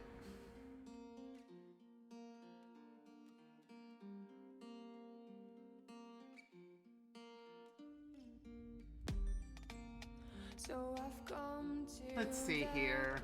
conclusion, just a rotten piece of Alright, the butt of the leaf would be about here, so I put this probably here. Alright, that takes care of those. And now for the smaller veins. Wait, are these 8? Oh, these were 8 all along. Cool, I can jump it down to 4 then. Alright. So...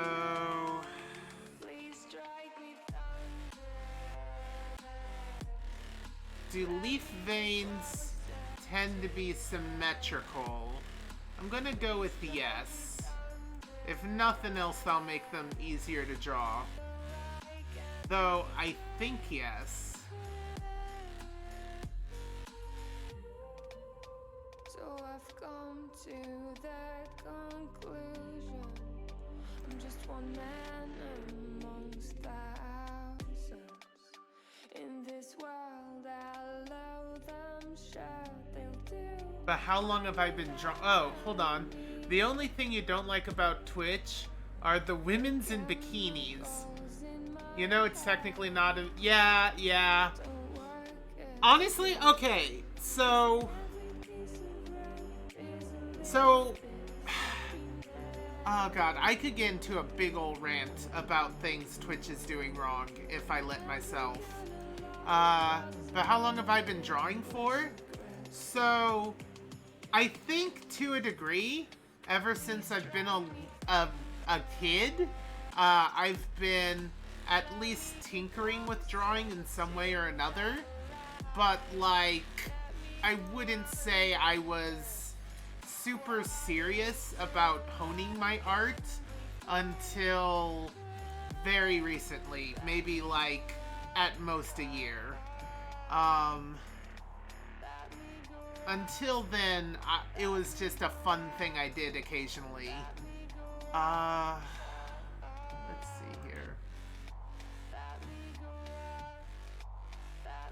And since then so my favorite thing about drawing, I think, is the shading. For me, shading is just this really fun math problem.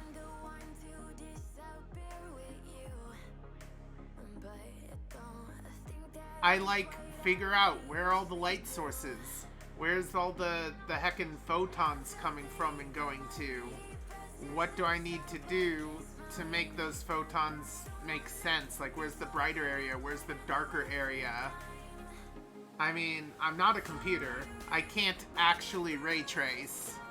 But I like to imagine as if that's what I were doing. And it just becomes this neat little color puzzle.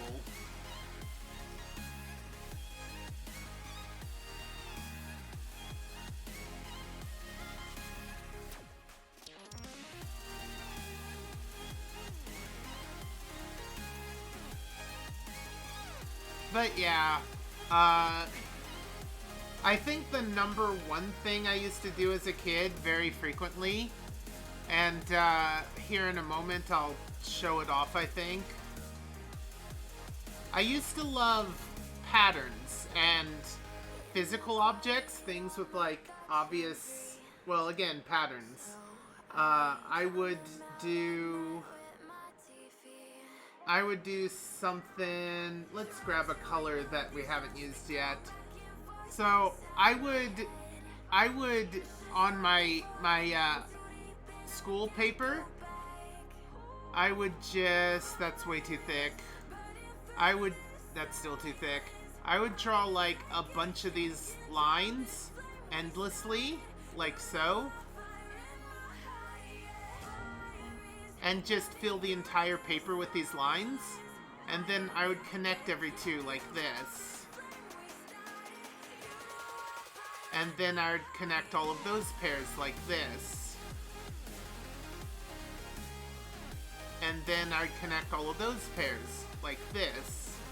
And I would keep doing it until it made like one mega structure. And that was just something I did all the time, endlessly. I was obsessed about this shape for some reason. It just seemed very, very efficient. It seemed like the maximum use of space, but also it was a fractal. It could go endlessly. So, like, I don't know. I just really enjoyed doing it for some reason.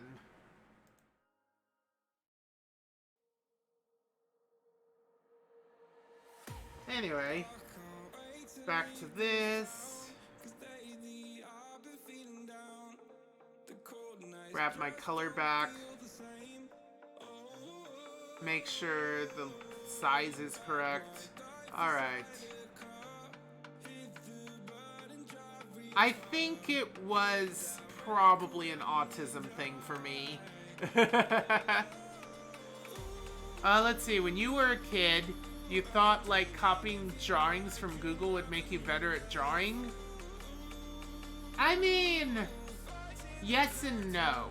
If all you're doing is tracing, that probably would help you get a feel for how certain images are shaped, but probably not a feel for creating those shapes yourself. But that's still a training of some sort. Like, if all you're doing is copying over other images, like, you're still getting the hand motions, you're still getting some practice in a number of things. It's just not going to make you a top-tier artist by just doing that. Like, I can speak about being a top-tier artist, though. I mean, practice is practice. There's definitely something to be said for doing what you did. I think the number one thing is, if you did do something like that is clearly markable as practice. Something you did for practice. If you post that and say, look at this art I did, I feel like that would probably be an issue.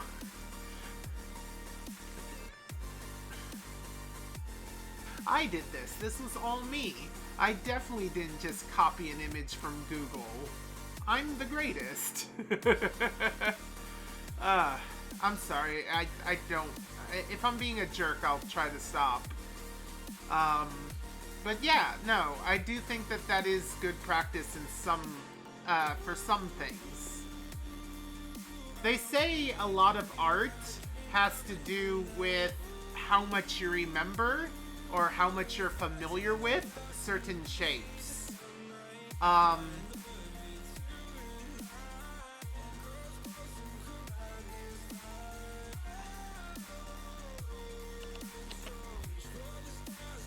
Let's see, that's why Discord servers are having more and more bots that can say if it's copied from someplace. Yeah, I think that's a real cool tool, by the way, for bots to be like, we think this image came from this location. Which, you know, if you don't know the original source of a thing, and you just think it's a real cool thing, you might, did I make a dot? I did. It's really cool to have a bot that can be like, no problem, I can credit this. I can look up all the things. I think that's really heckin' awesome. AIs are simultaneously very scary for what they can replace, but very amazing for what they allow. And, the genie's out of the bottle.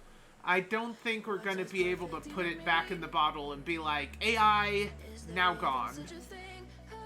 It's being used enough in enough places. I don't think we can just flip a switch. Alright, so let's jump over to Stream Raiders. Whoops, I pulled up the wrong thing on my side. Ah. Alright. I think yeah, I see you. Alright. So let's, what kind of spell? I don't think speed is gonna last, so I'm gonna just... Can I get all of these hackers? Yeah, I'm gonna curse them so we have a good start. I think we might have trouble though. So we need these robots in order to stand a chance in these kind of fights here. There's a different gimmick every few seasons. And the gimmick for this one is giant wasteland robots. Though it looks like they don't have archers, so I think we're good. I think we're definitely good this time. There we go. Alright, thank you. You know what, let's just say Chiron. Thank you, Chiron. Thank you, Vindex. Thank you, Seke. I think that's Seke. You're gonna tell me something that was very funny. someone sent a drawing of an art in a server with his name, and the bot said, "Copying is a serious crime, stop it," and showed the image without the guy's name. Oh, wow. That's great. That's great. I love that. Anyway, and congratulations to Sekira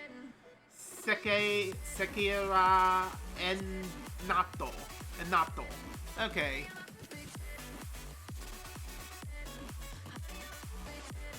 I will say, there are situations where I'll use someone else's work as a reference, right? I'll copy and paste it into Krita, and I'll shrink it down and use it kind of like a sketch. And I will draw my own thing, right? But I will reference their picture as how the correct way to shape this thing is. Because, you know, I'm not stealing their art. I'm not redoing their art. But they did it the right way once. And so they're inspiring me to just get the general shapes correct. But sometimes I feel guilty about that because I feel like I should be smart enough and good enough to come up with my own shapes. But I don't know. I don't have any faith in myself, honestly. Not when it comes to art.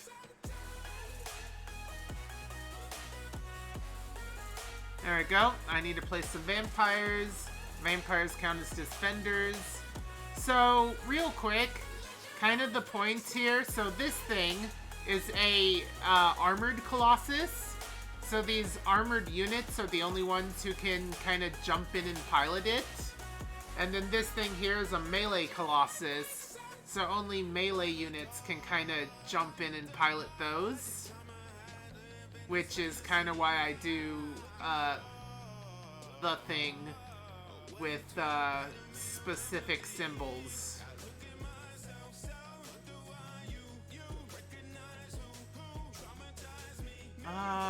Probably another row. I'm overthinking this like I always do. But the robot part is not overthinking it.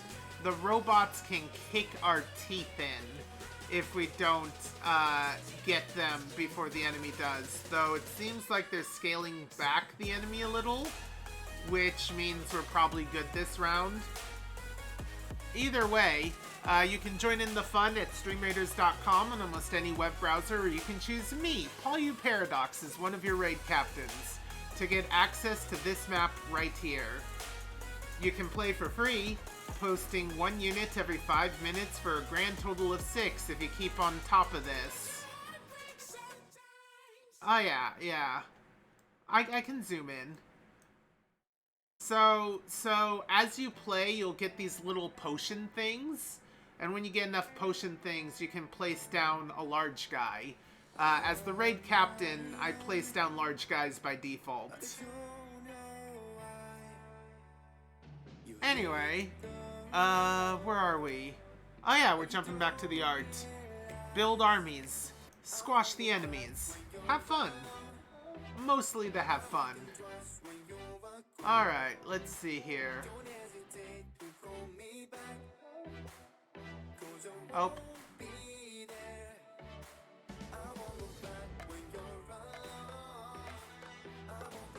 Alright.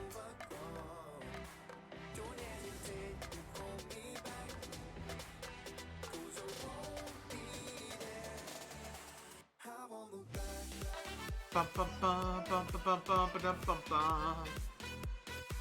Bum bum bum.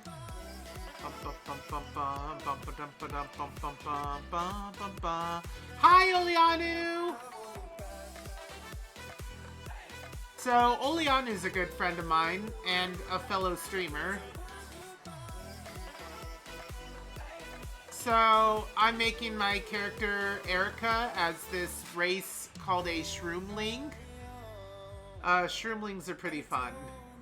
They're just little mushroom creatures. They're apparently sylvan in nature, and they live in this forest called the Twilight Forest.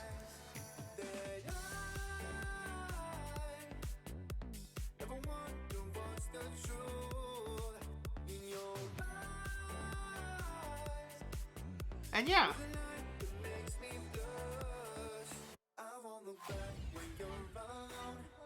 Bum bum bum bum bum bum bum bum bum bum bum bum bum bum bum bum.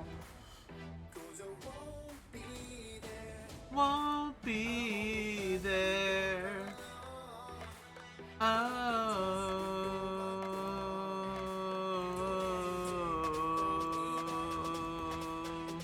'cause I won't be there. Actually, I think that's probably far enough.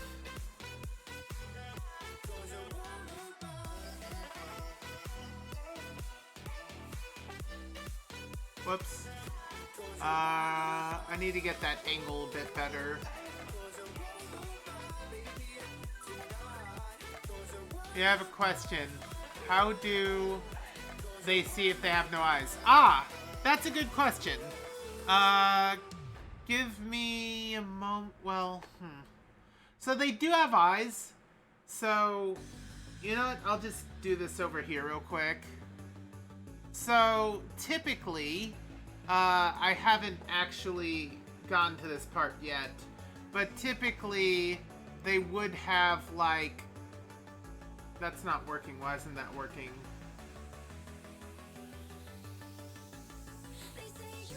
Oh, it's not working because it's a lower layer. Let's pull this up here temporarily. So typically, okay, hold on. There we go. So typically they would have like little kind of cartoon eyes like this.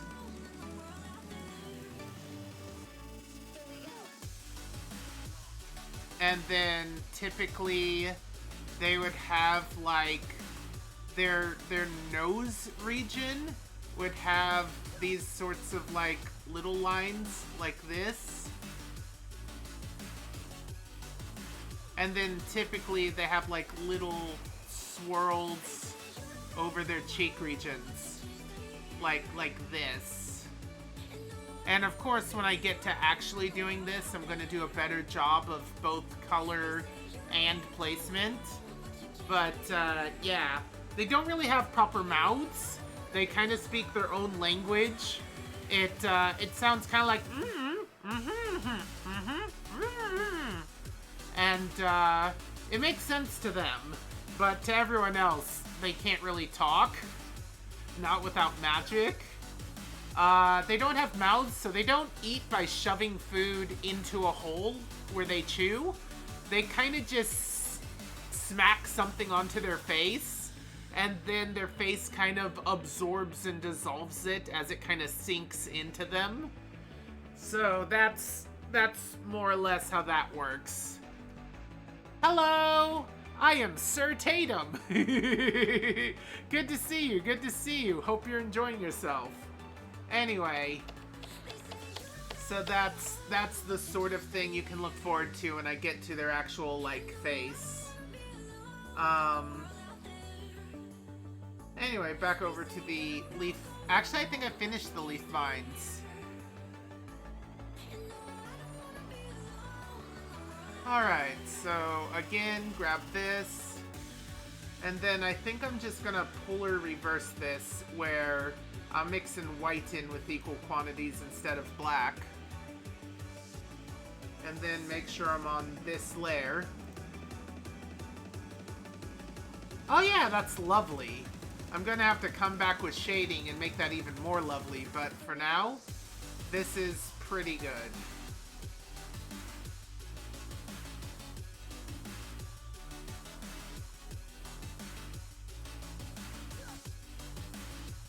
Really? Okay. Ah, this is gonna be annoying. I gotcha. There we go.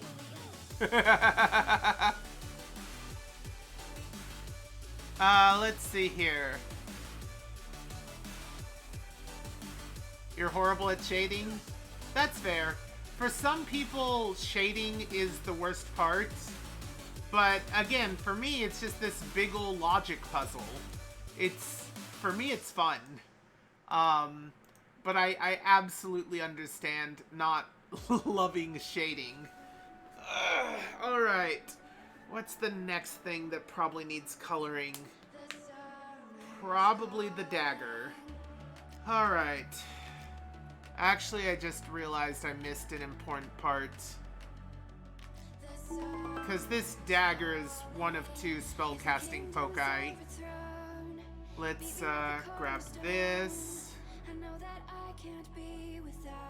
Make sure, I think, is 8 correct? Yes, 8 is correct. Am I on the right layer? I am not on the right layer. Okay, so this needs to go back on Erica outline. Let's try this again. Wait. What? Oh! It didn't jump to this. Alright, delete nodes, both of these. Alright, so this needs to be about here. This needs to be about here. There needs to be a curve to it, like so. Kinda even this in a bit. Like so. And there you go, now we got a gem in the dagger. Everything else would be shading. Alright, so back down to my coloring layers. Let's grab another... I hear these are called Rasta layers. I like to think of them as painter layers, though. This is becoming good. Thank you, thank you. I mean, I'm just doing my best. Alright, so this is Dagger Steel Gray.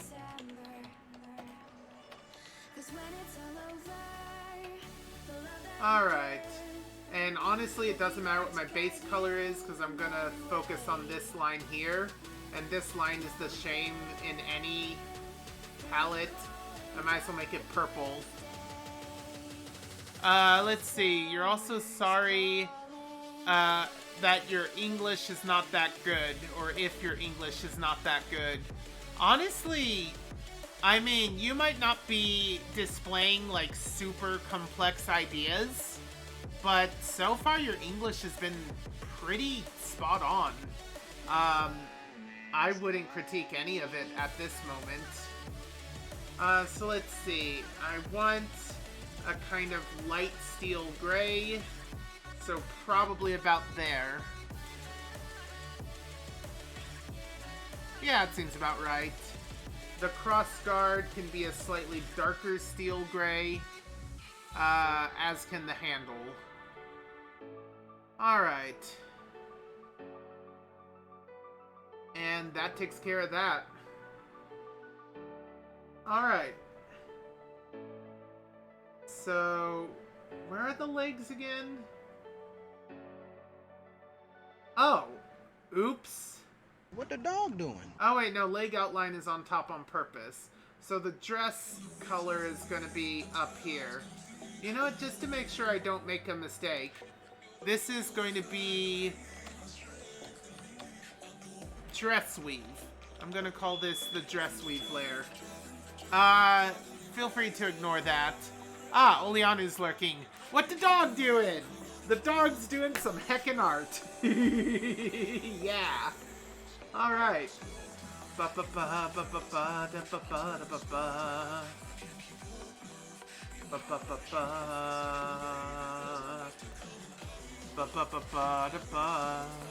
I'm gonna call this Arcane Gem Red. So Erica is a cross of 2 classes. They are they're an evocation wizard, and they are a pyromancer sorcerer. Which means they specialize very heavily in burning everything to the ground. And, they got one arcane focus for their sorcerer stuff, and technically a different one for their wizard stuff. I don't think it really matters too much, especially when it comes to magic, I think an arcane focus is an arcane focus. I don't think there's any major change there. Let's turn this into a red. And I think I'll put like a little yellow flame into there later when I get to the shading. Right now, this is the flat. And I think we're almost done with the flat. The only thing left is the dress. Alright, dress weave. Here we go. This is the part I was most worried about.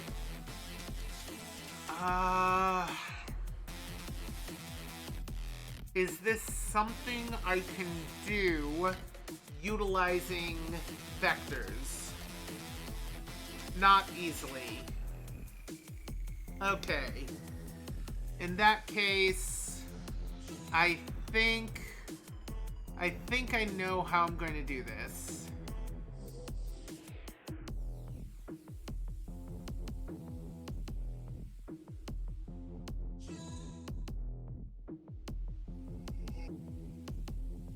This is going to be so hard. Okay. This might be the most time-costly thing. I'm going to call this the dress aid layer. And, actually, this could be a vector. Yeah, this one will be a vector. So let's get rid of this and, get a vector layer. Call it dress aid.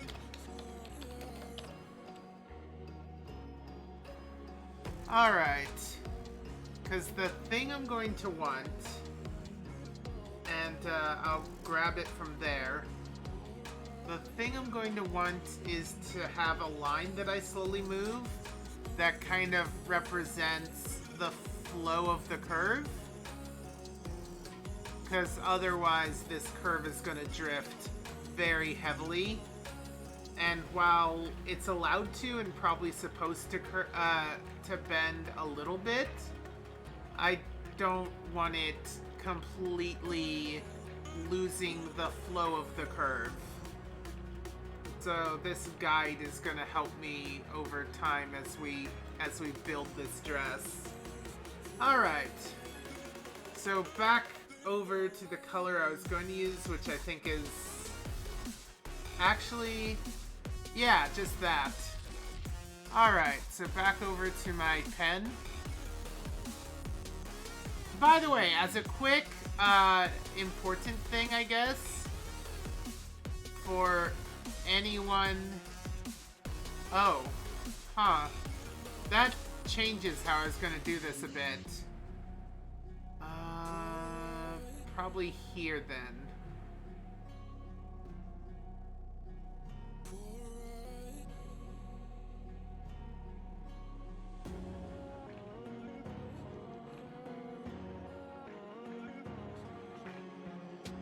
What was I gonna say? Oh yeah. So, a small tip I want to put for this. Maybe I should make it the darker color. So, our smoke alarm randomly goes off. There's like bugs or something. It's very annoying. So if it goes off for a small amount of time and then shuts up, that's what's going on. If it goes off and continues to go off, I will take a break to check to make sure it's not something more serious. So in case you're worried about my safety, you don't have to be. It's a known quantity. It's something we're aware of.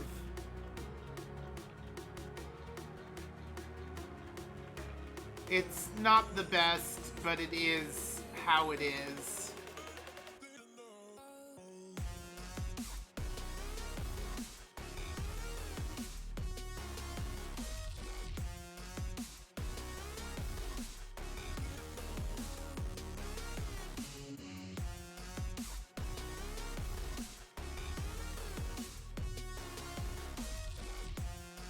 This heckin' shroom weave dress.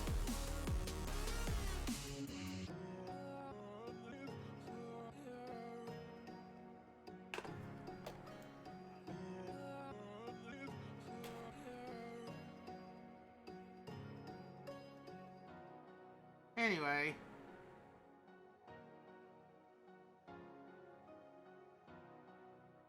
I am glad that I'm only going to have to draw this dress once. If I had to do this for Erica and also Infernia, I think I would be like, ha! No! So my plan is to start off with this lowest thing and just kind of up the thickness by 1 tier every time I zoom out a bit or go up a level. So near the top, the hexagons are basically going to disappear and it's going to become a solid dress. But down here, closer to the legs, it's going to be this kind of thin, almost fishnet kind of thing. Also, it's using my favorite things in the world, which are hexagons. I just love hexagons. To quote CP Gray's video, hexagons are the bestigons.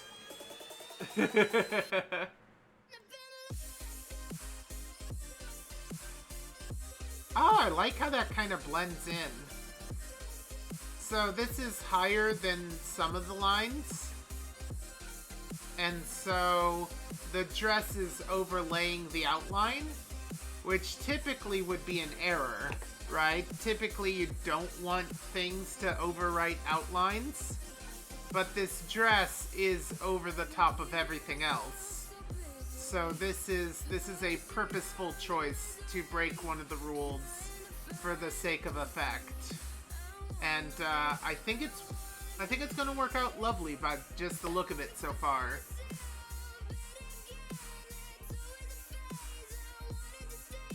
And I'm doing a good job of trying to leave an amount of reference material behind so I don't end up warping too much the basic shape I did on this side over here by the time we get to the other end of the dress.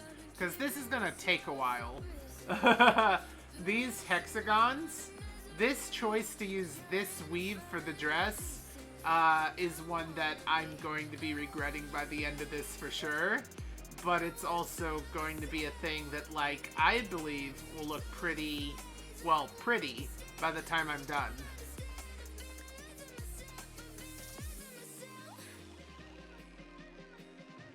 Anyway. I'm still not completely certain how I'm going to weave in thicker fabric with fewer holes the higher I go up. That's going to... I think it's just occasionally. Yeah, I think just every so often I'm either going to have 2 points kind of fusing together early, or I'm going to have a point kind of skipped. Without, like, one of those mushrooms in front of me to work off of, I have basically no idea.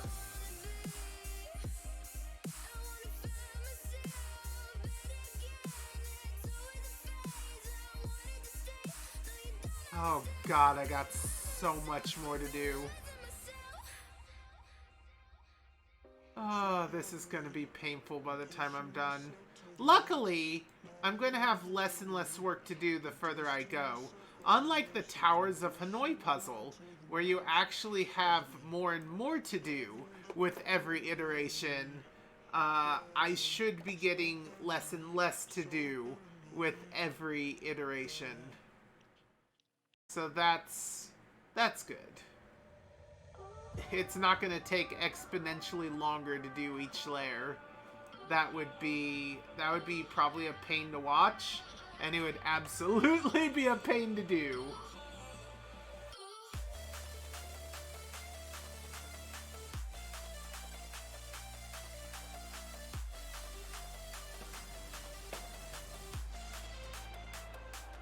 And I think the error in, spacing and stuff is going to be a good show of the organicness of this particular mesh, right? Like, it forms these hexagons.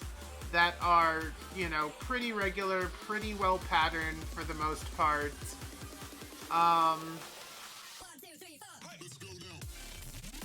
But, like, despite that, it's still a bit wobbly because, you know, it's not a machine printing these out for the Shroomling.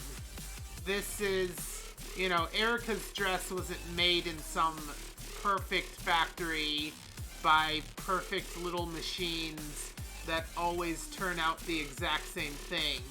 Her dress was made by the forces of nature that can, you know, repeat a blueprint almost effortlessly, but not without error. And I think that's kind of what I'm going for here.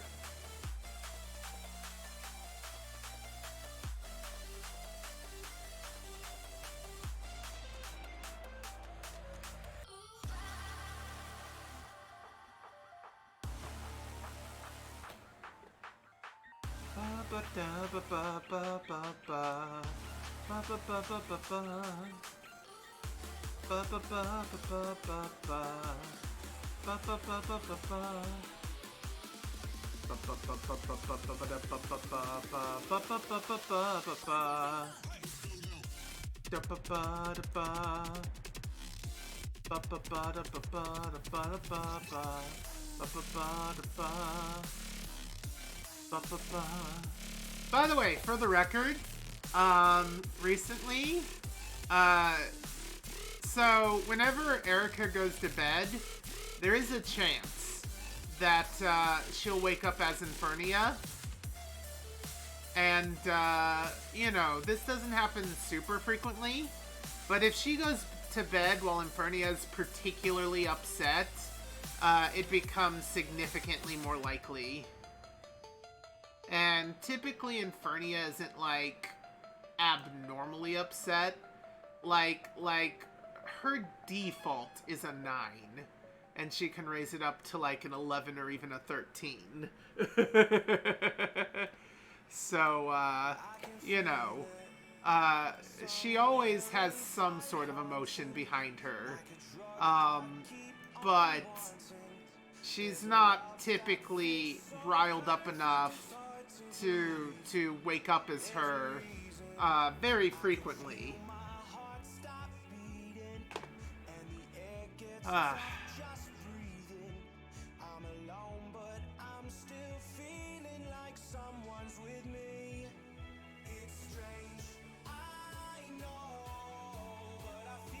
Alright, is everything kind of staying the same?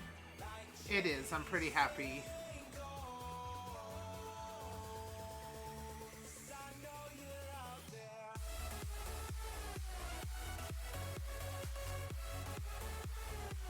I know you're out there.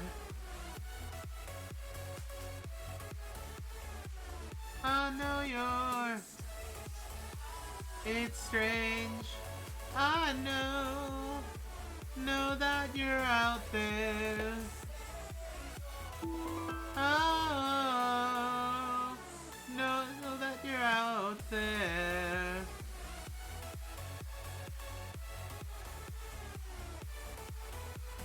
Ah, my hand is starting to cramp a little bit from its angle.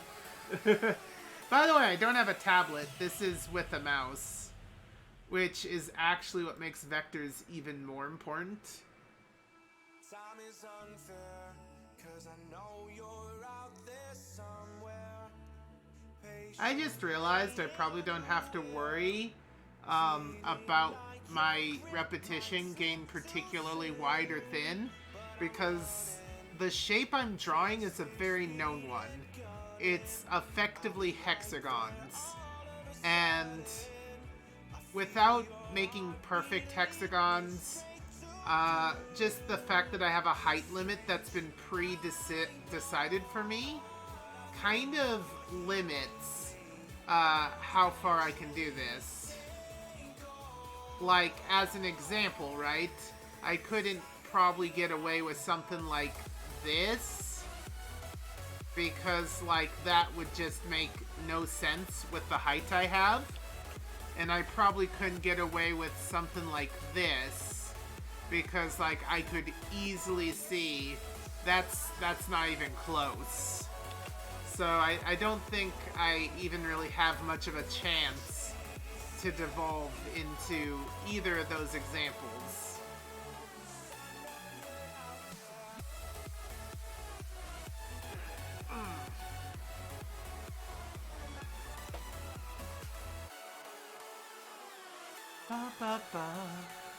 By the way, I had a different character who kind of left the team to do his own thing. And there's a lot going on with him. But one of his big things is that he used to be a bit of a chaos gremlin.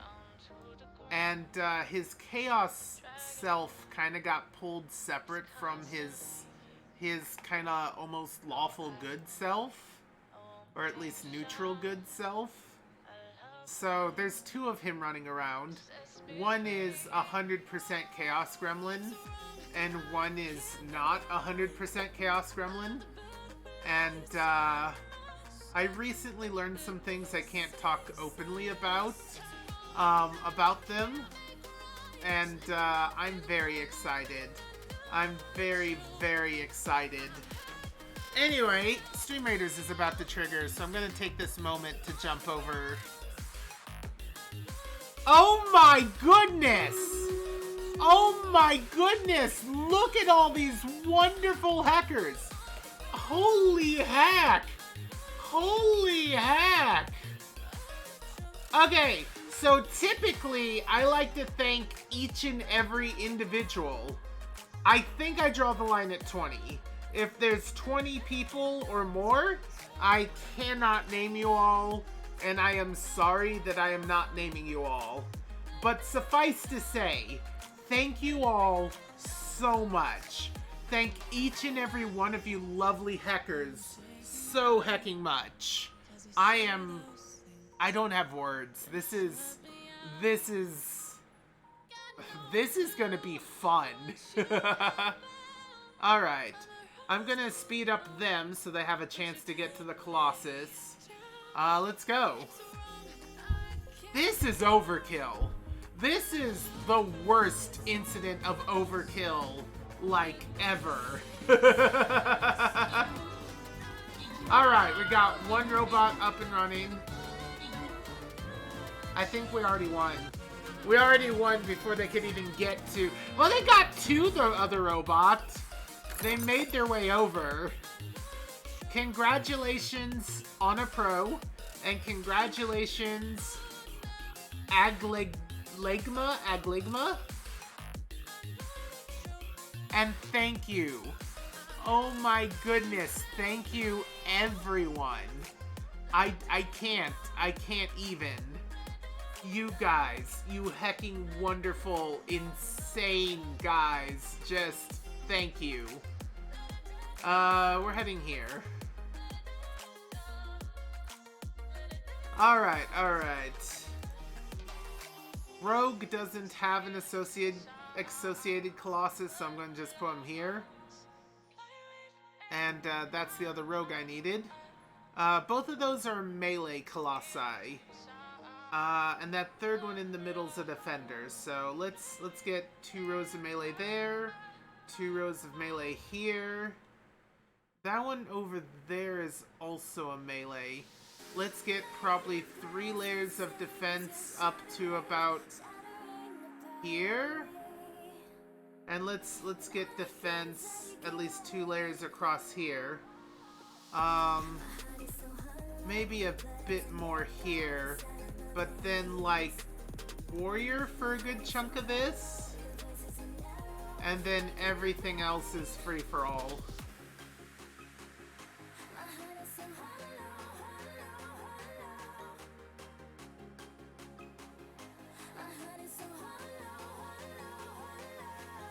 Alright. Please don't place your units behind this line by too much. There's plenty of room, but we need to get these Colossi on our side. Let's back up. You can join the fun at streamraiders.com. Here is the link. where you can choose me, Polyu Paradox, as one of your raid captains to have access to this map, where you can place down 1 unit every 5 minutes for a grand total of 6 before the time runs out. It's free to play, so have fun to do it in the background while you listen. I mean, art isn't the most attention-grabbing thing in the world, so if you want something to occupy your attention while I'm drawing things, that's what this is. Have fun, build our armies, vanquish our enemies, and we'll get back to this in about 27, 28 minutes. Alright. Meanwhile, more of this weave. Looks like we're about halfway done.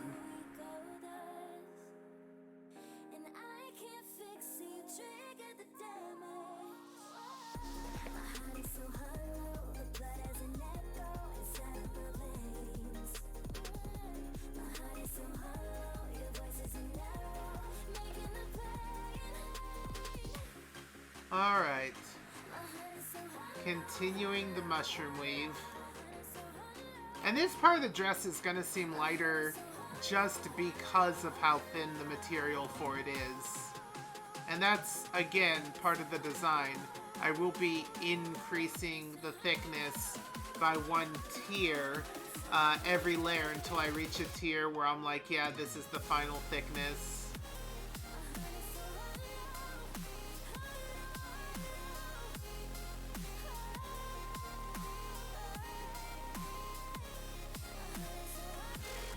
Anyway. Alright, we're starting to reach the end of the dip, and we're starting to climb up to the other edge. I am correct.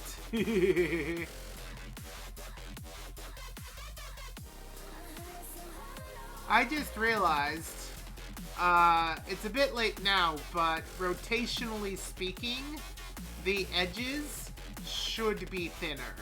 The edges should look thinner than the middle. And I think moving forward, when I get to thicker areas, I will keep that in mind. So this area here should be just a little bit thicker than the edge areas. I will keep that in mind. Maybe not quite that thick. Oh boy, they dropped the beat, and then all was silent. I wonder if YouTube decided that they want to check to make sure I'm listening. Oh look, they do. That wasn't a surprise. YouTube. Silly YouTube. By the way, I'm listening to non-copyright sounds. It is a group that has grabbed a lot of artists and music. You can also get it on Spotify. And yeah, their whole thing is they want the artists, and more importantly, I think the group that gathers this music made public knowledge. So yeah, I am using... What did I do? I hit a button and it changed me to a completely different brush somehow. Boop, boop, doop, boop, boop, boop.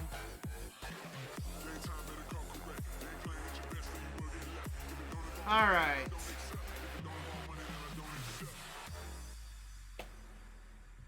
Ba-ba-ba-ba.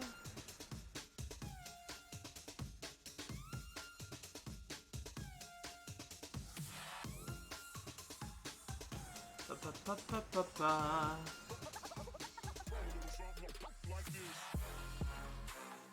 Alright, this is going very nicely in my opinion. I am slowly making my way over to the edge of the dress. And again, as we get further and further along the dress, I will be kind of fusing together some of these. So it is gonna slowly take less and less time. Maybe not by a ton, right? Maybe it's not, you know, super duper quick, but we should be getting fewer and fewer hexagons as we move up the dress.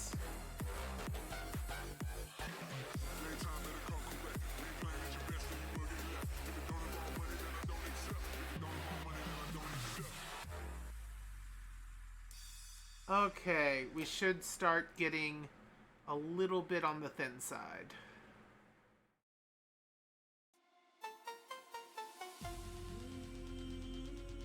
Ba ba ba ba ba ba ba.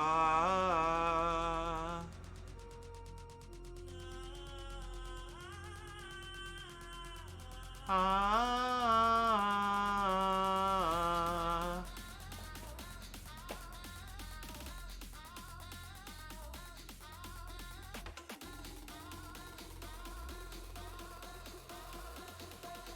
Okay, even if I'm getting thinner, I don't need to be less tall as well.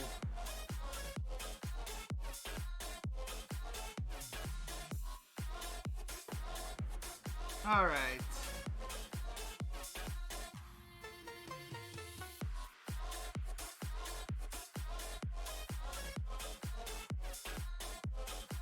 Okay, I don't need to make it super thin yet, but I'm getting to the last few. So it's really right as we approach this and the fabric kind of curves around her that I really should try scrunching these in a bit more.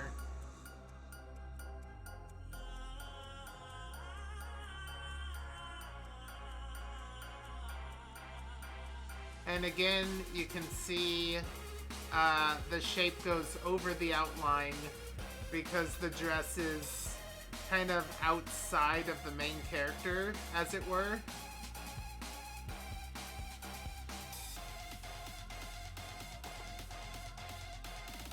And I think that that was probably an interestingly good choice by me, in my opinion.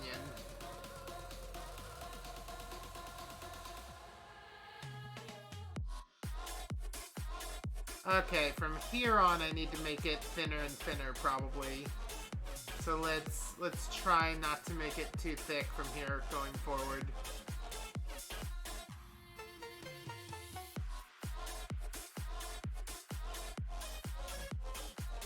And probably one more like here.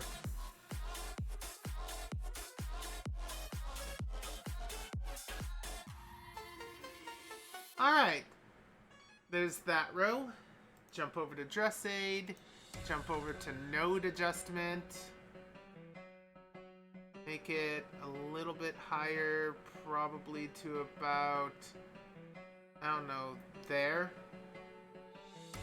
Over here, same sort of thing. A little bit higher to about maybe there. Step back, see if that seems about right. This to here. Probably raise this just a little higher. Alright. Raise this a bit more. Raise this a bit more. Okay. We will see if that makes sense. Jump back to the pen. Raise its thickness up a level. I think early on I'm going to take all of these.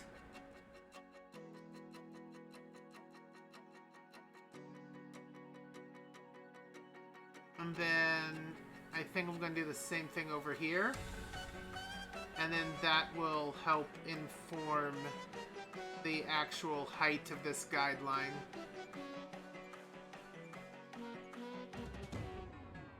Okay, so we can jump back over to Aid and readjust this. Probably about there on that side.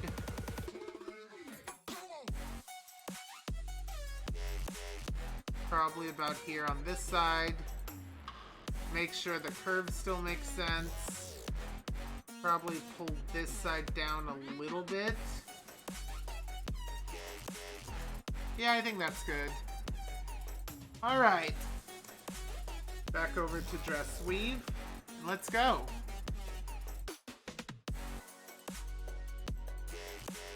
I think, again, early on, every single one of these will connect. Especially close to the edge. We may start skipping further down the dress.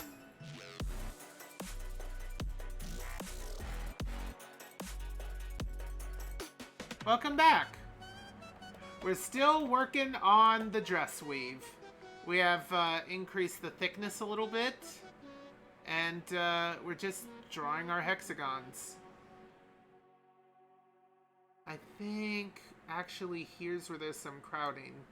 So I think I'm gonna have this part kind of connect in early, which means this is probably gonna do that. Make some pentagons. Yeah, I think that's how I'm gonna handle it, probably.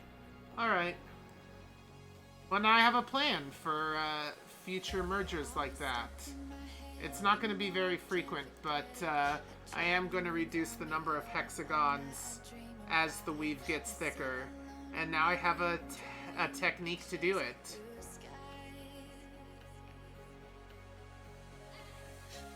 You wanted to see the progress? Okay, well, we got this part of the dress, the first layer, done. And yeah, we're just gonna slowly make her dress, and the lines are gonna get thicker and thicker as we go. That is a lot of hexagons. But as I just demonstrated, every so often I will pentagon some hexagons together, which will allow the weave to get thicker and to get a bit more crammed together, which is kind of part of the point.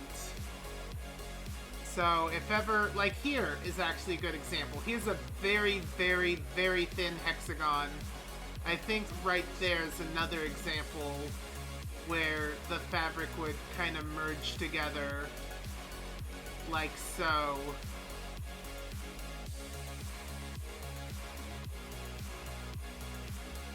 And actually, let's actually do that. Let's, every so often, go down the weave, find the thinnest looking thing. I think this one is.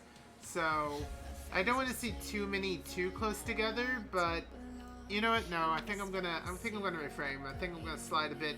This one for sure. This one's way too thin. So, we'll kind of combine these together.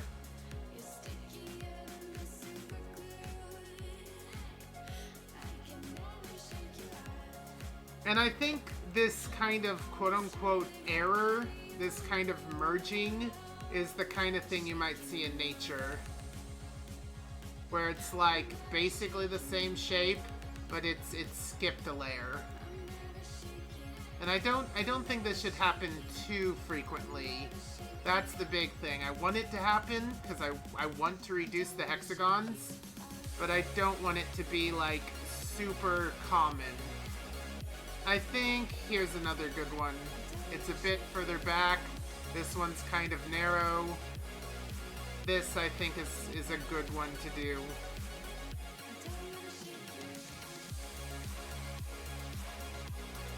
And the thing is, if I do this right, hopefully it won't be super noticeable that it's happened too much. Whoops. Maybe one last one around here. Where's the thinnest? You. Oh? This is a question. It's gonna sound stupid. Do I play video games or only do art? I am a variety streamer, so typically on Monday, I play games, single-player-ish games on Switch. Recently, I've been playing Okami HD, which is kind of arty in and of itself, honestly. And then Tuesdays, I tend to play multiplayer games with my good pal Moonbeam. And then Wednesdays is art, so that's today. And then Thursdays, I flip-flop between Magic the Gathering with my friend Eagleflies.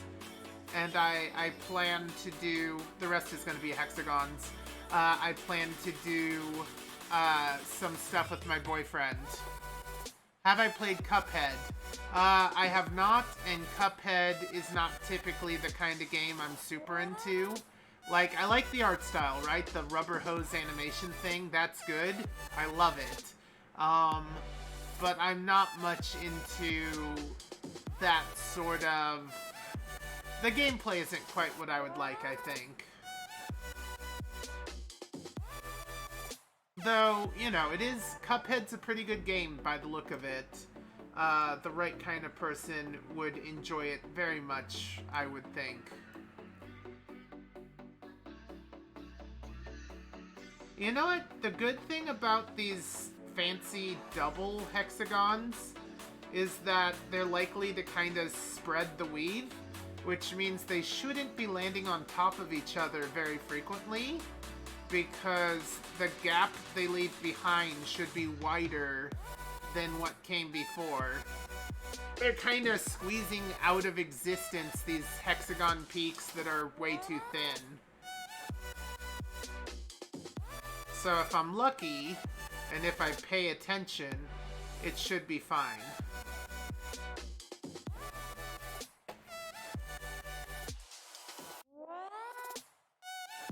The thing is, I think I want this weave to thicken faster than it loses hexagons. Because when we get up to like this region here, I kind of want the dress to be pretty thick. I want it to actually do a decent job of modesty. I don't think Erica cares about modesty too much. I don't think she fully understands why people care. I don't think she's like I don't think she sees herself as attractive, and I don't think she's like necessarily attracted to anyone or anything. She's just kind of an airhead, honestly. She's spending so much time with her head in the clouds that she doesn't really... It's not that she doesn't value her appearance. It's just that she doesn't fully understand that appearance is something you should cultivate. She just finds things she thinks are pretty and wears them.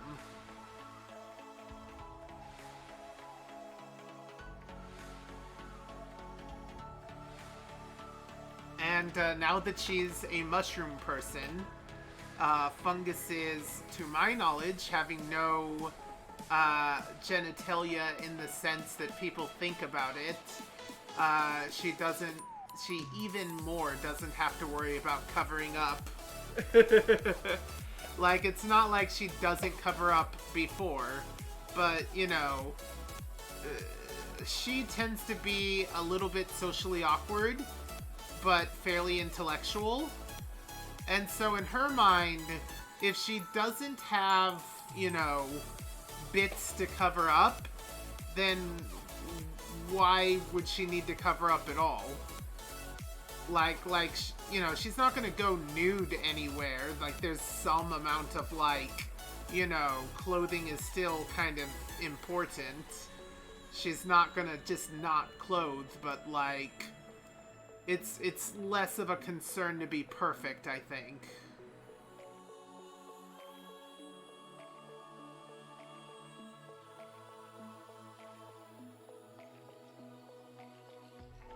Anyway,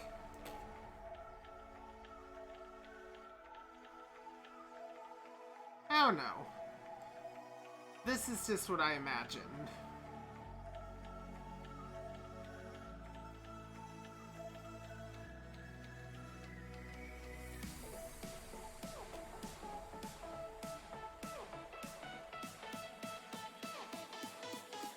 I may have to come back later and draw, if not another weave, just kind of a general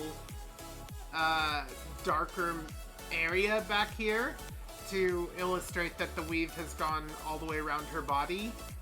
I don't think I'm gonna bother with this much detail with the back weave. Hello, Rocket Gaming. How are you doing?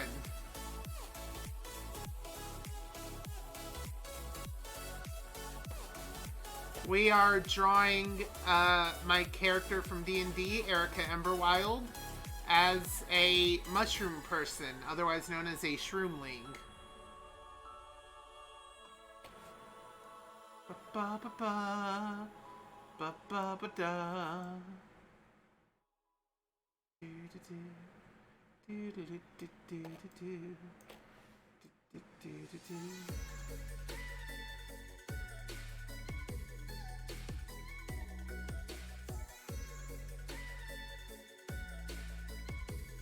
So now I think I have an order of operations, which is pretty helpful.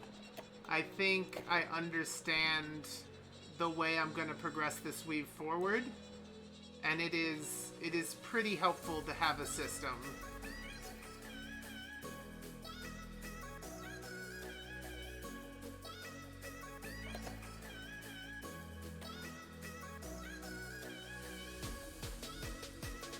And also, I don't have to worry about the roots of these hexagons anymore, because most of the difficulty of figuring out, like, where should I even place these has been done on the previous row. And I did a round of figuring out what merges into what before I even started drawing these new hexagons. So I think if I just keep up this system, I will hopefully get to somewhere close to the desired result by the time I'm done. Hopefully. Hopefully. Ba-ba-ba-da-ba-ba-ba. Your nose has unplugged since yesterday. That is awesome. It's good not to have a pluggy nose. I'm very glad for you. I really am.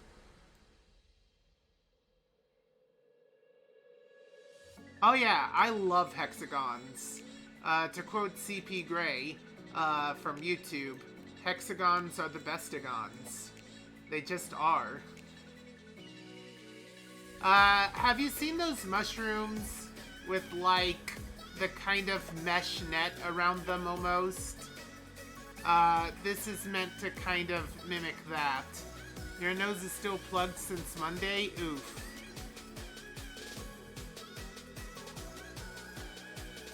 Nature just really likes hexagons because, so, actually, this is in that hexagon video I just mentioned. So, if you're trying to get the maximum area in the minimum surface area, the best shape is a circle. It has no edges. It is just the perfect definition of encircling something. The problem is, if you place a crap load of circles next to each other, you're missing a lot of space. There's these weird gaps in between all your circles. That's just wasted area that should be contained by your walls rather than just left to be completely useless. And so, with that sort of thing in effect, the cell walls could expand into those gaps. Hey, hon. Looking for my wallet. Your wallet. Actually, I think I saw it at some point. Let me see. I think last I saw it, it was in your room. Anyway. Where was I? Oh, yeah. Actually, I could demonstrate that if I wanted to. Yeah, sure. Let's do that real quick. So let's say we have a bunch of circles, like so. They're all about the same size. They're equally filling a space, like so. My circles aren't perfect, so they're not doing a good job. But, like, if they were perfect, you'd notice here, here, here, here, here, and here, there are gaps. This actually didn't work very well at all.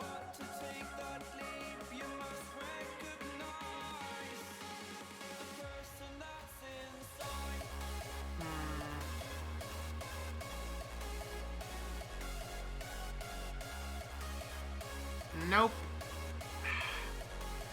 What am I doing wrong? Okay, these two circles aren't big enough, right?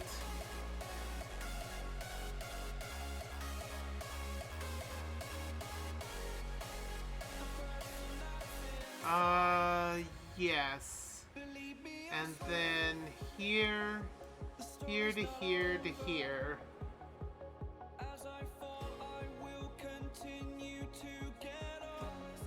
There we go. There we go.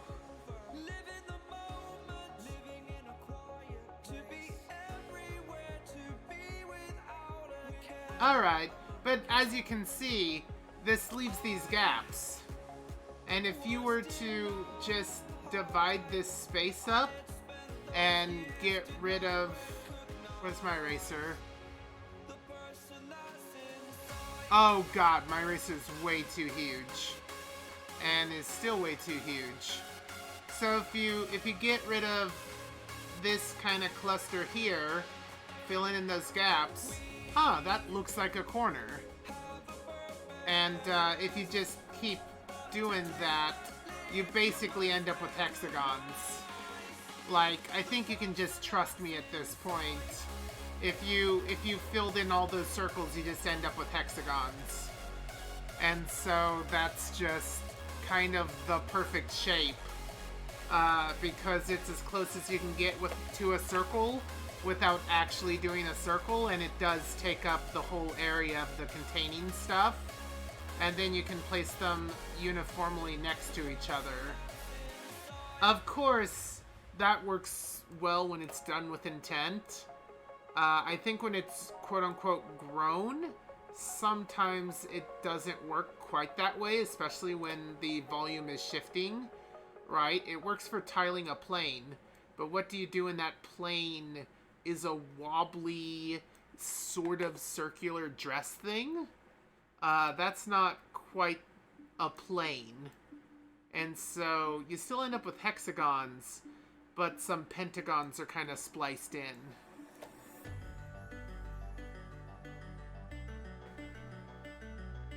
Well, yeah, and hexagons, I think, aren't, like, super common.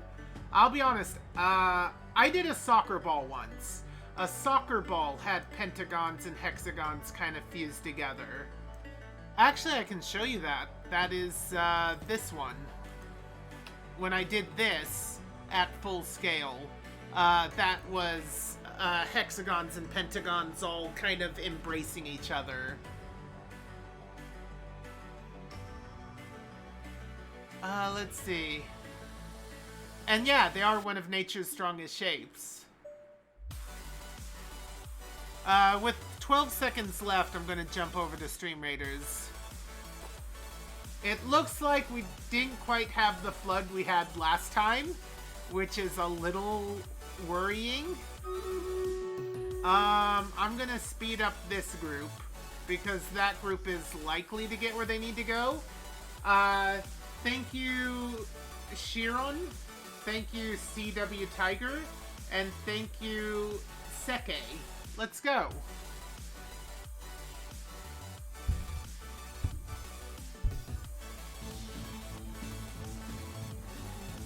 Alright. My person's running forward. These guys are running to grab mechs. We got one defender mech. We got... the mech is warding off some people. They're about to get a defender mech. We got a warrior mech. I think we did it. They're not going to get that last mech. But they might get this warrior mech, and they have. They have gotten this warrior mech. We seem to have some of our warriors going for the other mech, and we may actually end up needing it. We'll see in a moment. We have a bunch of warriors. Actually, they went for a defender mech. And yeah, we're probably good. That defender mech is probably gonna wreck some stuff. We're done. I think we're done. There we go. Congratulations, everyone. Yeah, that was pretty good. And congratulations, Seke and Chiron.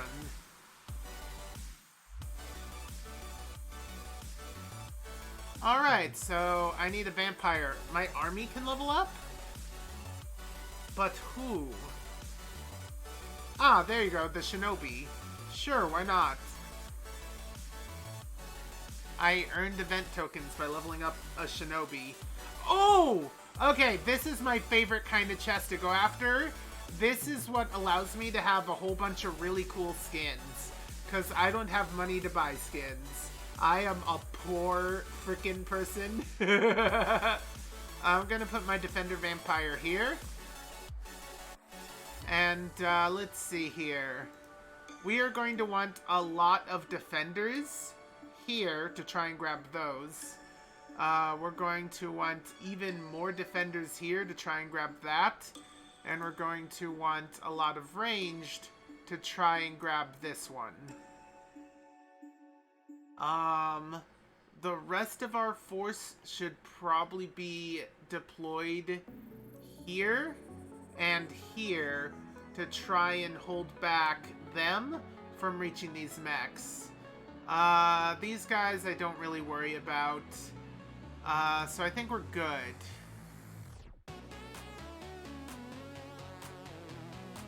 Let's see, let's back that off a little. Let's back this off a little. I love the sound of this. Sounds like a heckin' video game moment. Anyway, so you can join us at streamraiders.com on almost any web browser and device. Here's a link. If you go there, you can choose me, PolyParadox, as one of your raid captains to have access to this map, where you can place a unit down once every 5 minutes for a grand total of 6 if you keep on top of it. Thank you for everything you place down. Have fun, grow armies, destroy our enemies. I really need to end with have fun, because have fun is the punctuation point. It's what I'm trying to focus on. And we'll get back to the art. Ba ba ba ba ba ba ba ba ba ba ba ba ba ba ba. Ba ba ba ba ba. Oh. Ba ba ba ba ba ba.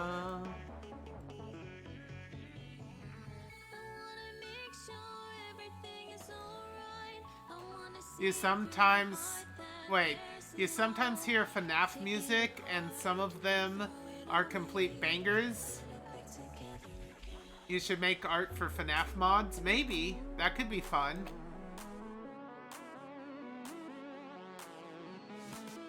I think we're going to have a fusion down here at some point.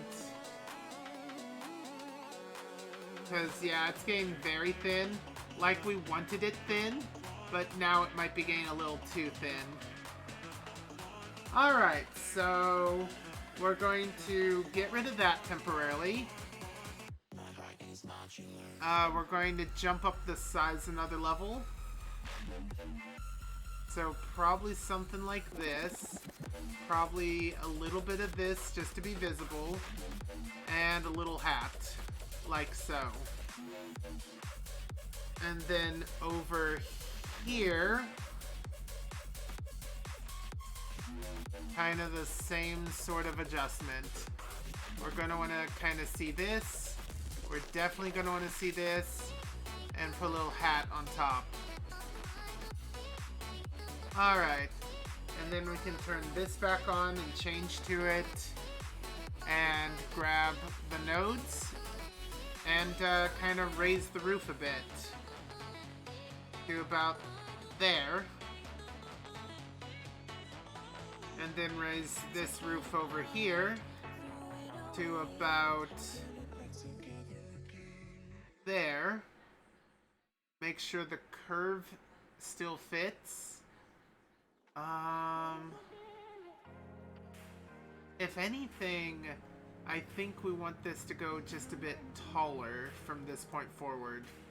So, because there's this much left of this, and I feel like this is a bit further. So I need to kind of actually mildly start pushing for this side to go up faster. Let's check the curve itself to see if that still kind of fits. And I think I still want this to dip down a touch more, and for this to kind of raise up a touch more. Because I don't think it's about as even as I would like it to be. Alright, back over to the weave. Back over to our thicker fabric. And now let's see if there's any that are way too close together. Keep in mind, I'm looking at points. This point is a bit close together. Sure, let's do that. So this wall here, this wall here, this kind of combination here.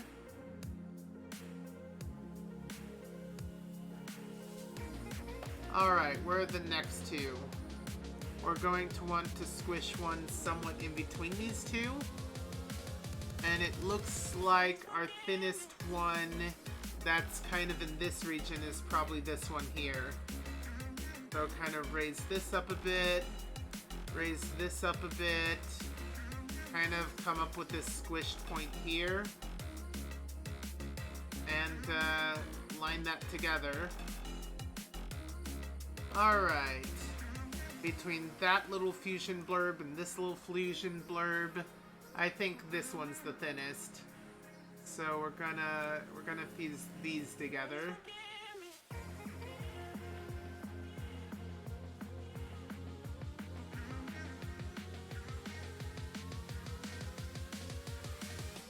Alright.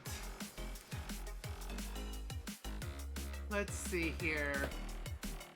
There's actually quite the distance between these two. And I would say most of the ones over there are kind of big. I think I want to fuse over this one here.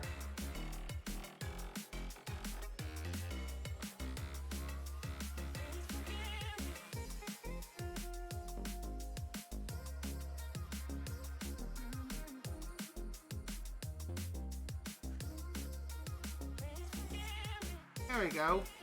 Alright, between that one and that one, what's the thinnest part here?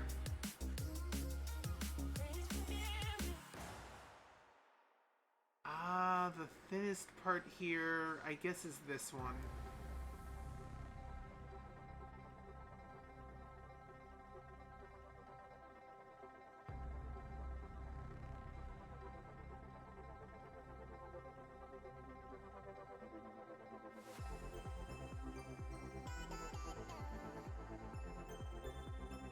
Alright. Do I want to fuse one over here? Not really. Do I want to fuse one over here? Not really. Alright. Time to go back into just making hexagons. Alright. Maybe not the most exciting artwork section, but I am hoping the lines thicken up fast enough for the goal of this design to shine through. We'll see.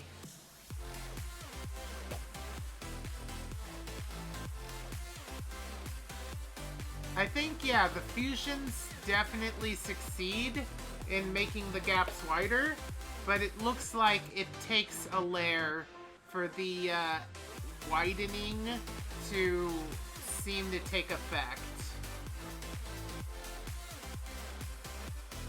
And that's fine. That's fine.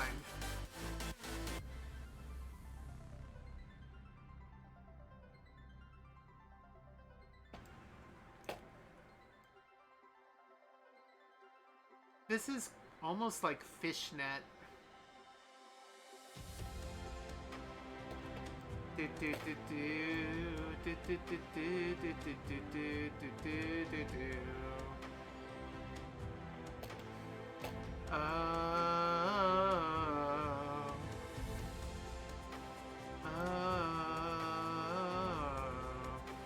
So I'm building down from the edges, but I'm kind of trying to imagine how these sorts of like mini fusions would happen naturally. I guess at the end it's supposed to split into two, and just every so often it splits into 3 instead, which just ends up crowding below it. I think that's just kind of how it happens if this sort of pattern happens in nature. It spontaneously and accidentally splits into 3 prongs instead of the 2 that it's supposed to. It tries to maintain the same sort of pattern, the same sort of shape. Sorry for not talking, you have nothing to say. That's fine. That's fine. Lurkers, people who are just watching and listening, are 100% liked and accepted in my channel. I mean, again, my whole goal is to entertain others. If you're entertained, but you don't have anything to say, you're still entertained. That's still exactly what I'm here to do. So, I don't see a problem with that.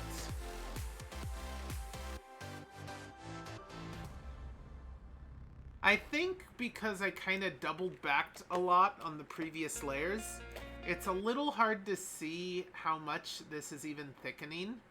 Also, it seems like YouTube has decided spontaneous... It has, but then it continued playing anyway. Huh. That's weird. It's not common I see the "Are you still there?" message, but also the song is allowed to keep playing. That's a bit bizarre. Are you still there? Oh, I did play Portal, both by myself and the co-op, earlier.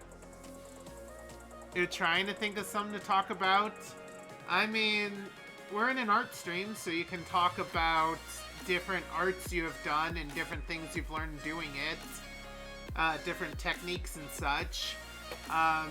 You could also talk about anything mushroom related, and thus anything food related.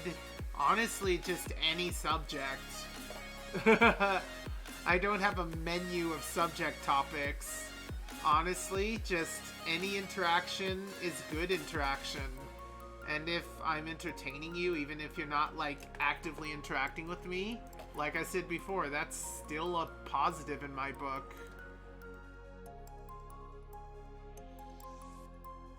Ba ba ba ba ba ba ba ba ba. Ba ba ba ba ba ba ba ba ba ba ba ba ba ba ba ba ba ba ba ba. Ba ba ba ba ba da ba ba. Ba ba ba ba ba ba ba ba ba ba ba. Ba ba ba ba ba ba ba ba da ba ba ba. Ba ba ba ba ba ba ba ba ba ba. Ba ba ba ba ba. Ba ba ba ba ba ba ba ba ba ba ba ba ba da ba.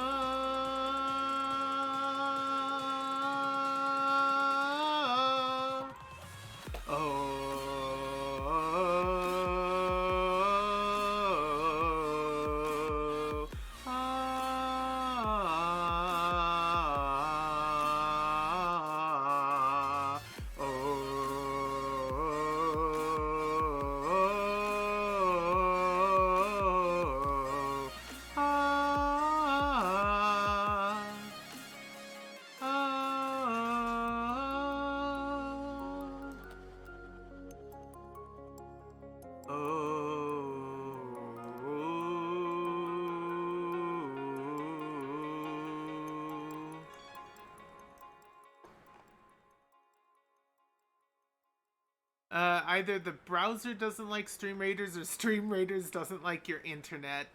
Yeah, Stream Raiders can be a bit buggy sometimes. I know if nothing, it takes my browsers forever to load the thing. Once it's loaded, it's usually pretty stable, but it takes a while. I use Google Chrome for the reference.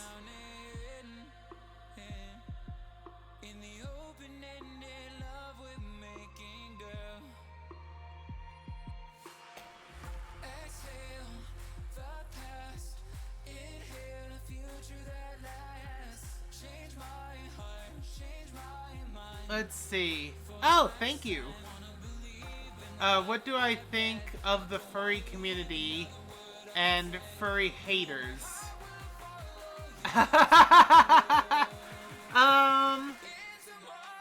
You know what? I think if I'm gonna talk about a topic like that, I'm gonna want to pause this for a moment so I can concentrate on it. So, in my opinion, okay, so let's start at the furry community just as like a basic concept. I like the furry fandom as a basic concept. I mean, technically speaking, we are all just hecking animals. Like, literally, we're all part of the kingdom Animalia. And it seems like mankind, for some sort of reason, seems to want to be like, no, we're better than animals. We're so much better than the animals. Look how base and useless all the animals are. We're humans. We're 10 times better than any animal ever was. And it's like, we are animals. We evolved like the rest of them. The only difference is we got intelligent and grabbed tools. That's like basically the only difference between the average animal and even there's a lot of animals, especially birds, that have used tools, right? Like if we didn't do it, the birds were on the way to picking up human level intelligence eventually. Dolphins are on the way to human level intelligence. Like, to be all like, oh, there's us and there's the animals, like, I just think that's dumb. And then you look at, like, cartoons and anthropomorphized animals, and that stuff is just kind of cute. Like, honestly, it's taken the fuzzy kind of petting and huggability of, like, animals and mixing it with the upright posture and the intelligence of people. And I think that's fantastic, honestly. I mean, humanizing that which isn't humans is a nice way to, like, try and comprehend some other way of being. Test 1, 2. So, I just think in general that that's a really cool way to go about making a character.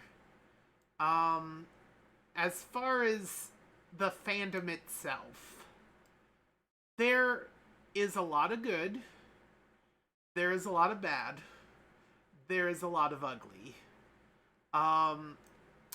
When it comes down to the base of it, all people are unique individuals, and you shouldn't ever judge an entire community by the actions of a few people in the community.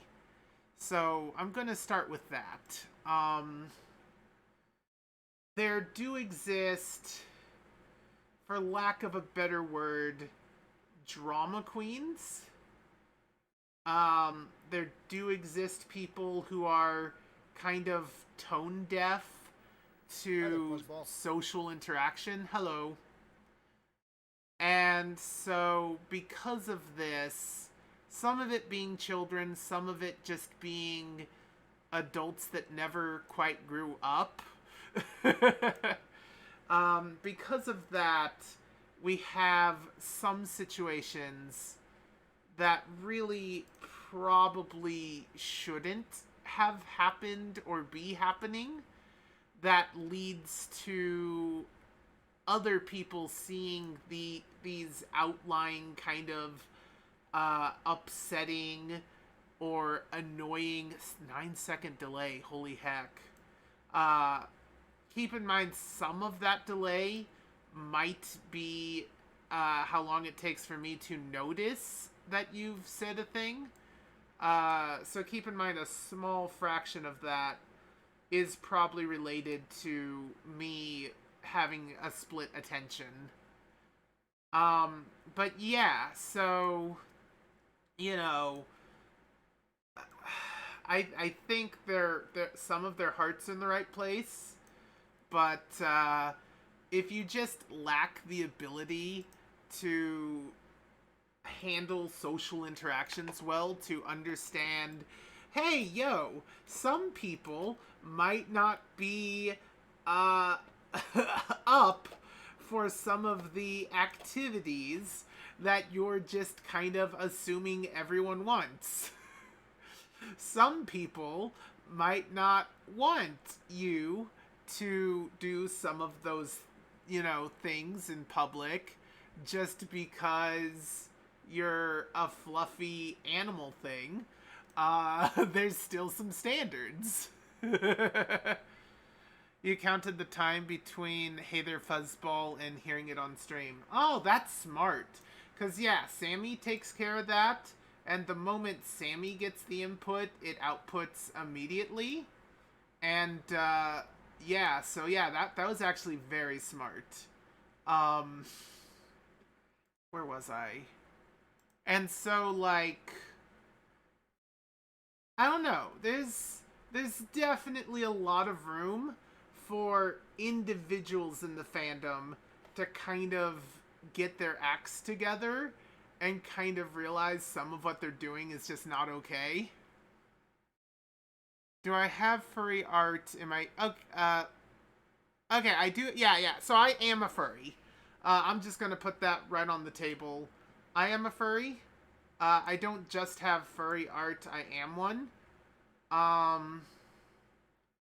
So I do want to just put that on the table. So anyway, and I do feel like, they probably mean well. Like, a lot of people tend to assume hostile intent, and sometimes there might be hostile intent, but I think it is more likely that a person's making an honest mistake rather than purposely being a jerk on purpose. Like, I feel like you can still dislike their actions. You can still think they're being dumb and that they shouldn't do what they're doing. But, like, I think, typically speaking, just assuming that someone's being bad because they want you upset, unless they are actively being trolls about it, is probably unlikely. Now for furry haters. Again, there are different flavors of furry haters. I think the people who go out of their way to access furry spaces, so that they can abuse people who are just trying to have a good time, those people can heck right off, honestly. What the dog doing? You're doing another test. Okay. So, like, honestly, if you know you hate a thing, for instance, the furry fandom, and if you know that the furry fandom is just upsetting to you, then why would you go out of your way to go to a space that is just guaranteed to be filled with the thing you dislike, unless you... It feels like you're not being honest about your dislike, but rather just using your dislike as an excuse to harass people. And I think typically people who do that just... It's not so much that they hate the thing they're hating on, it's more that they want to control something in their lives. That a lot of what's happening in their life... 30 seconds of delay? Holy fuck! Anyway, where was I? A lot of people who are bullies, who are trolls, kind of have shitty lives and feel like in order to have any control, they need to act out and hurt others because they're constantly hurt all the time. And so this, this is how people around them have gained power over their situation. And so that's how they've learned to gain power over their situation. And so, you know, I think there are possibly honest individuals who don't like furries in the furry fandom, and many of them probably have a fair reason for it. But the ones who are vocal, the ones who are out there making life miserable for people who enjoy the furry fandom, I think they're probably less honest about their dislike than they are about their desire to cause pain and to torment people, basically. Around 12 seconds. Well, that's an improvement from 30. Oh god, 30-second stream delay. You probably missed most of what I just said. So again, most of what I said doesn't even apply to furries/furry haters specifically. I think most of what I've said applies to communities in general and detractors of those communities in general. And of course there are exceptions. There are specific cases where, like, specific furries have caused specific individuals actual, tangible, real problems. And so they're haters because they have reason to be. And there are situations where, like, well, no, actually, that covers both sides of the coin. But I think, by and large, there exist some people who are just jerks for whatever reason, and there exist people who take their things that they like too far. And yeah, then there's just trolls and haters who are just trolls and haters because of what they do. I think I may have mentioned the same thing twice at some point. I'm gonna turn the music back on. So I do have a boyfriend. I don't know if gay is exactly correct. Honestly, you may want to think of it as gay with extra steps, but there is a little bit more to the story than simply I like men.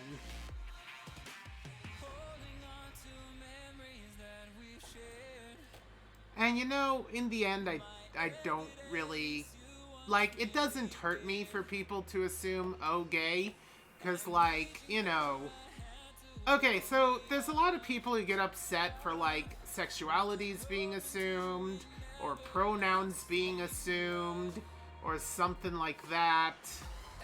I'm not one of those people. To me, labels kind of exist to, like, help others understand.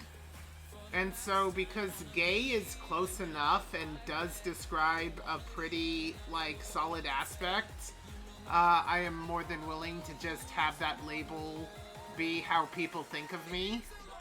Because it is honestly close enough.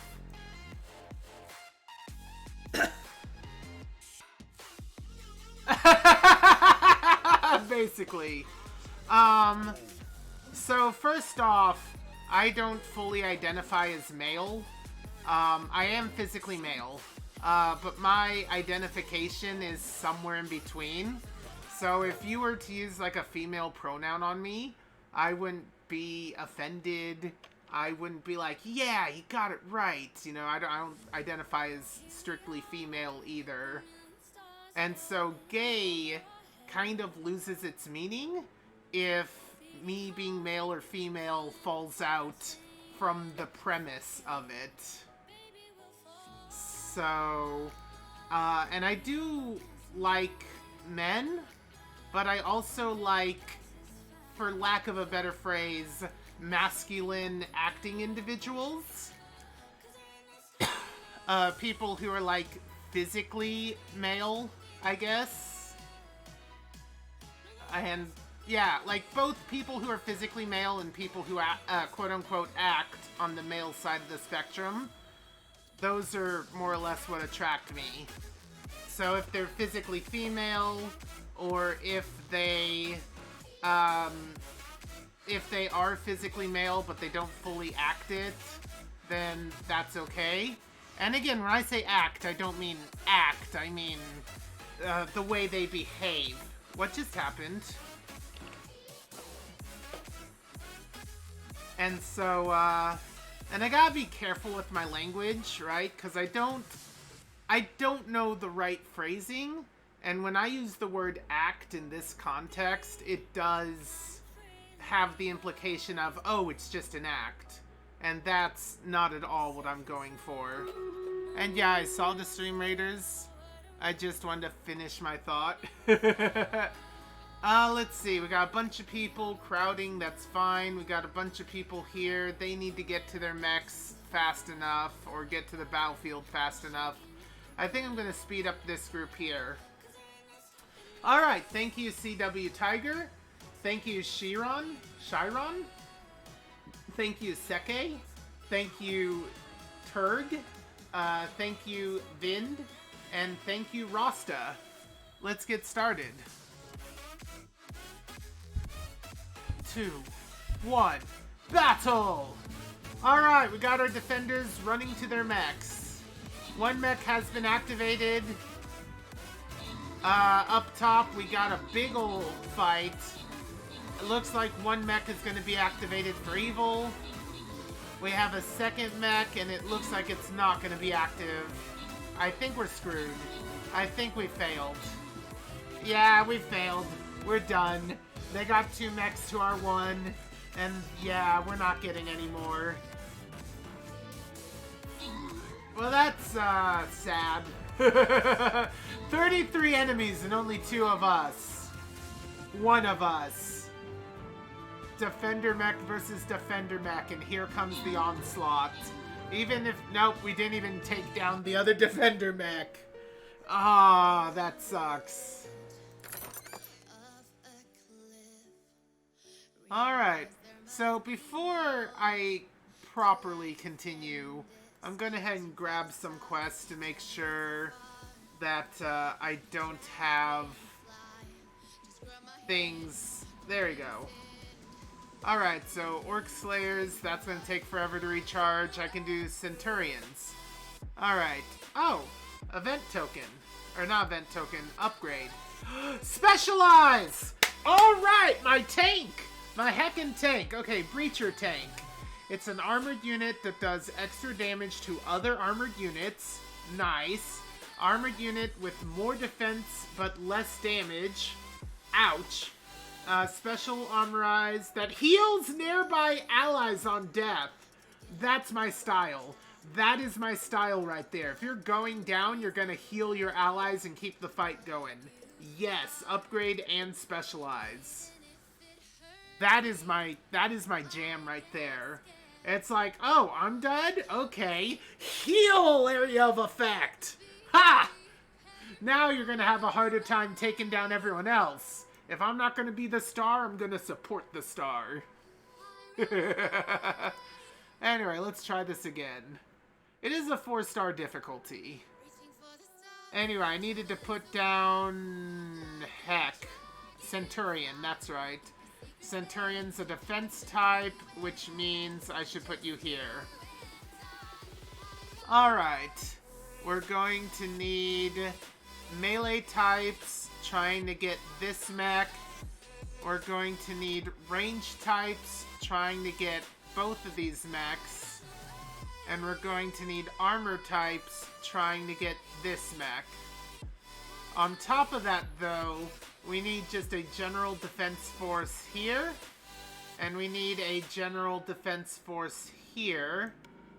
And it probably wouldn't be such a bad idea to have a general defense force here and here. Everything else is not part of the plan.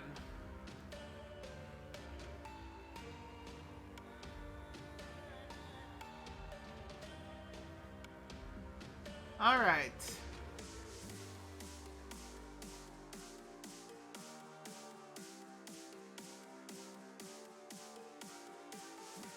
There we go. Alright, plan dictated. You can go to streamraiders.com. Here, let me put down a link. On almost any web browser, on almost any device. Some browsers and devices will work a bit better than others.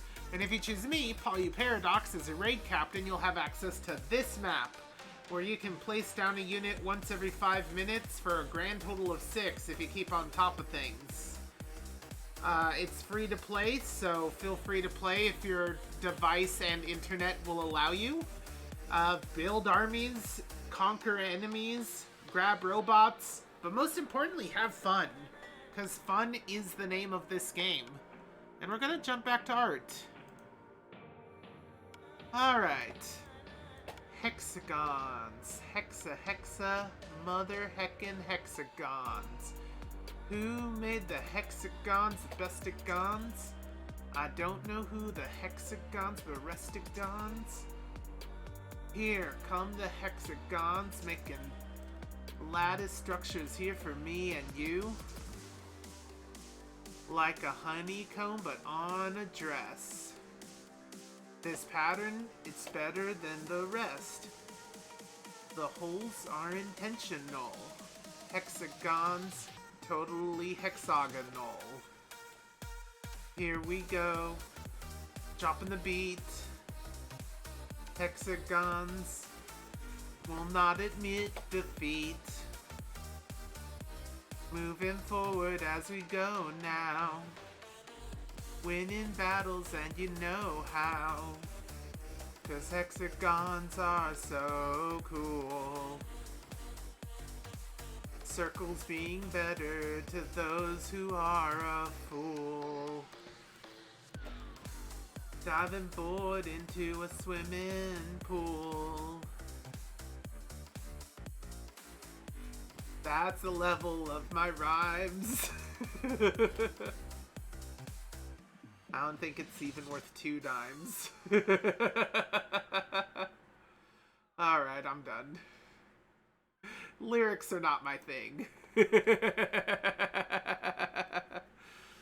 Let's see. The name of the game is Strawberry.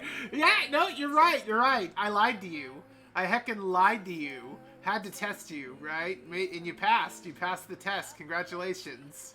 You know the name of things.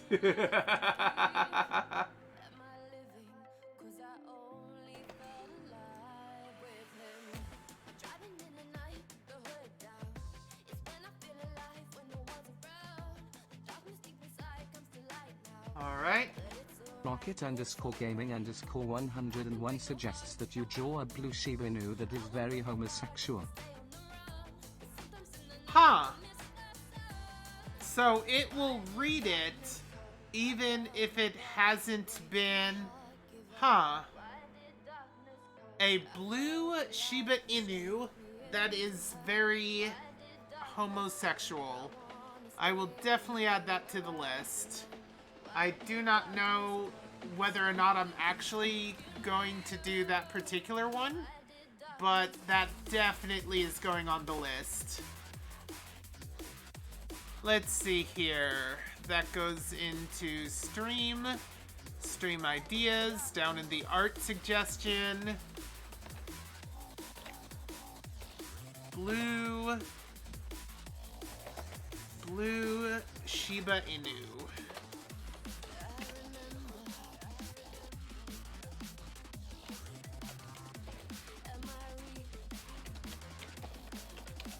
Alright. It is on the list.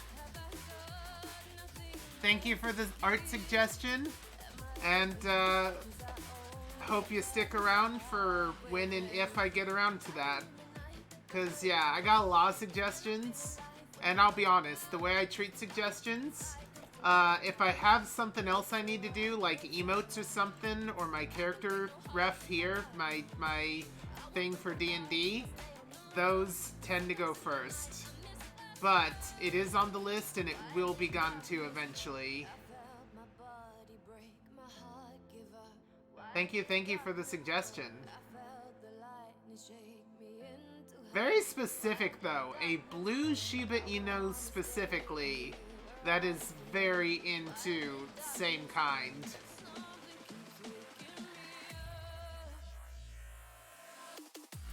I think it is important to note, suggestions are not the same as commissions. speaking of which, I don't really have commissions.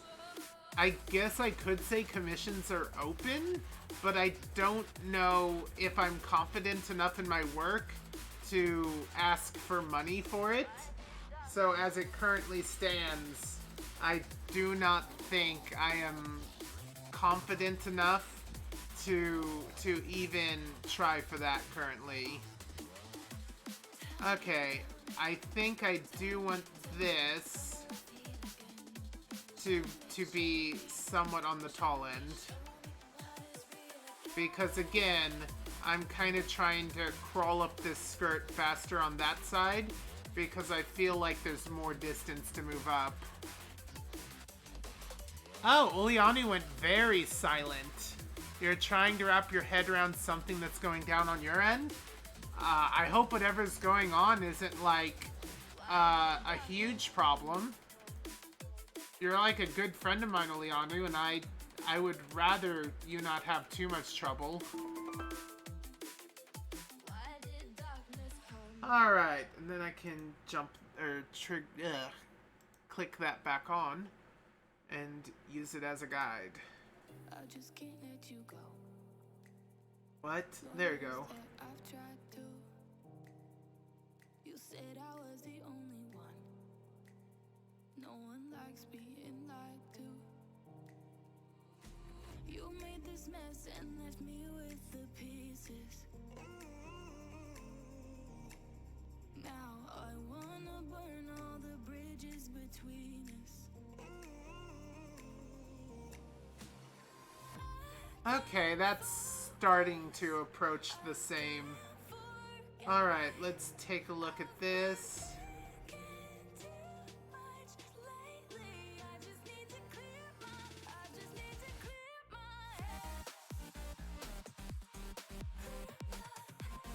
Just kind of tweak the angles a bit to get this more even. Alright, there we go. Let's see here. How is what a hold on. Okay. Oh wow, there's a lot. Oh wow, this is a lot. Hold on. Let's scroll up a bit. Let's see, this is going to take so long. Oh yeah, yeah, it is. But I think it's gonna be worth it. CW Tiger placed an epic warrior. Thank you, thank you. Let's see here. Hey, yeah, Ulianu is here. What is wrapping around your head? You're not sure if it's a problem per se, but you have accidentally caused your new boss within 2 days to think that you would make a good team lead. Oh, I see. How is that a problem? I think I know. And then you finished cat ears and showed them to your mom, and she told them they were too close together. Oof. Oof, I'm sorry. I don't think Ulianu necessarily wants the attention / promotion. I think they just kind of want to work and get the work done. If I understand right, you've recently been asked to close more than once in a row, over and over again, leading you to kind of, you know, one time you didn't have to close, and it was like, oh, thank goodness, finally I can go home and there's light out still.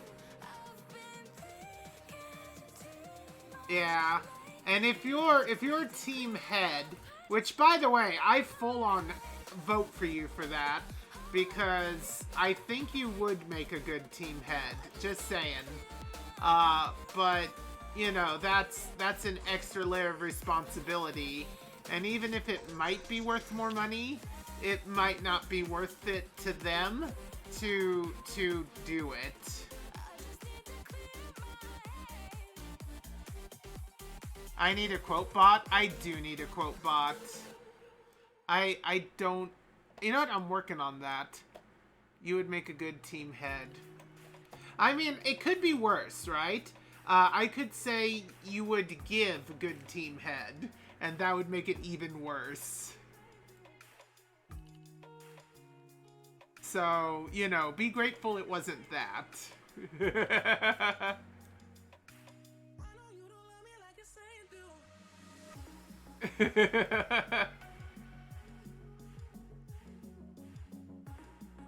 Anyway, Oleanu,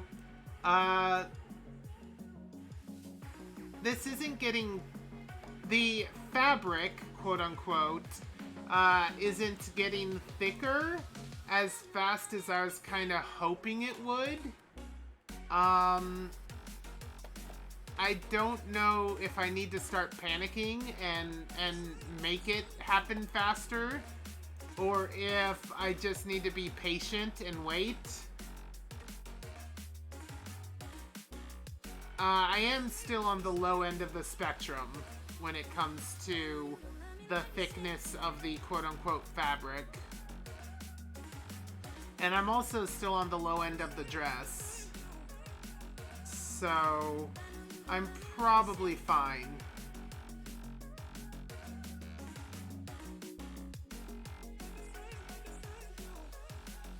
Okay, there's a huge gap here. One of these hackers needs to be canceled out. I don't even care where. How about here? This one.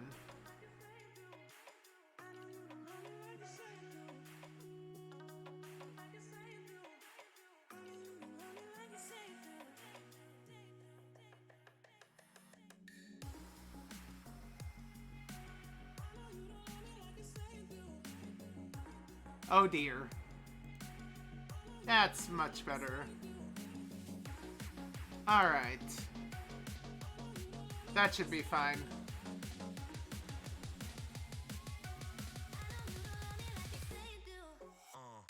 Let's see. Also, one of Oleana's questions. I didn't mean to turn you on. I was trying to ride something else. Hold on. What? Oh, that's one of Oleanu's quotes. They are very talkative.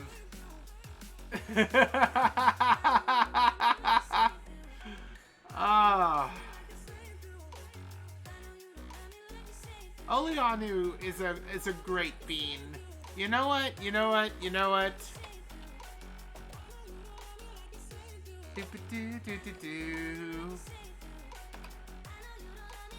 If you like me, and if you want someone who is like prone to saying things they don't mean to say and who are absolutely adorable on stream, in my opinion, give Oleanu a look. They're pretty fantastic. Definitely give their quote bot a spin. It's well worth your time.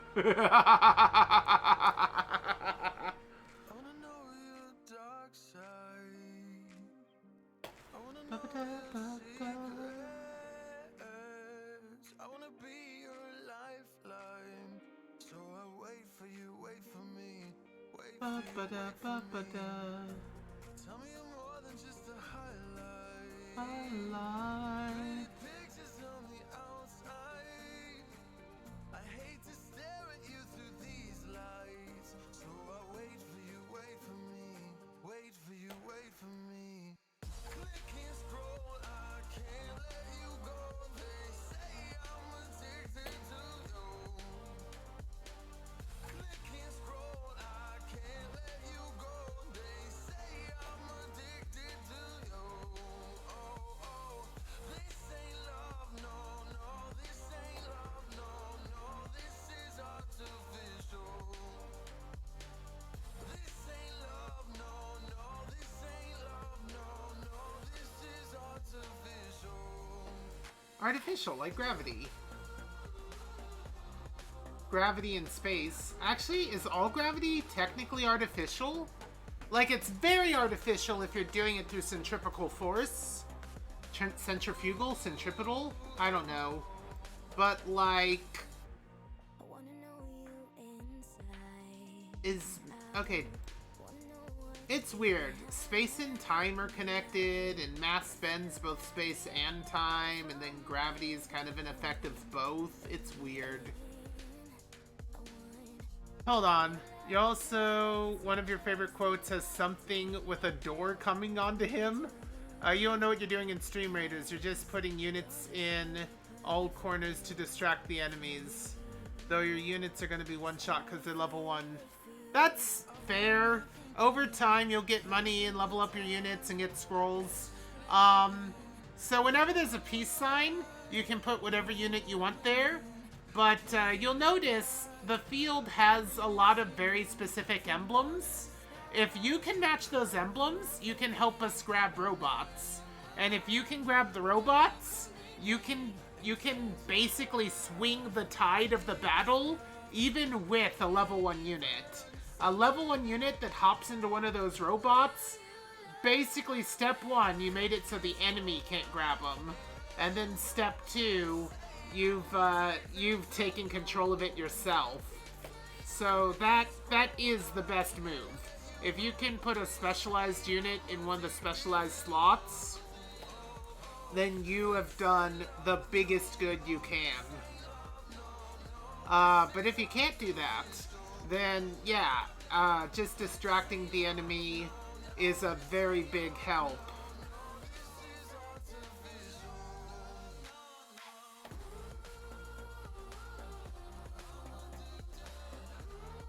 You know, I said that these kind of split into 3 by accident, but I think when enough force is pulling these sideways as it grows, a third one kind of comes out naturally to help support the extra weight. I think, like, it seems accidental, but I'm sure there's some sort of natural pattern to it. It's kind of like an error correction more than anything else. Which is funny, because to me it's error correction in the opposite direction, but I think to the mushroom, it's error correction in terms of load-bearing support. And I think that's pretty cool. And again, I don't know if the actual mushroom has this. This has just been my way to kind of deal with the way this collapses. So I have no idea if that's actually how the real mushroom handles this.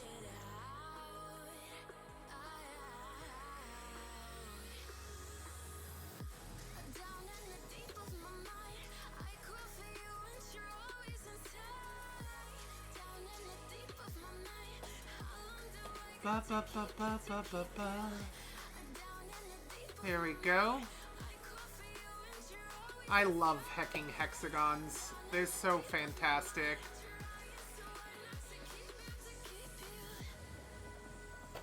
Ba, ba, ba, ba, ba, ba. Hexagons. More like bestagons. Hexa babies, they're so good. Better love them, you totally should. Anyway.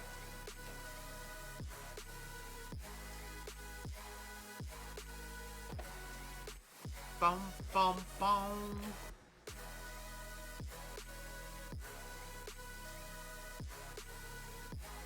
Bum, bum, bum, bum, bum, bum, bum, bum, bum, bum, bum, bum. Let's see here. How many bestagons do I have to add? The integral underneath the hem of the dress as X goes to infinity. For those who know calculus, gonna make a calculus joke.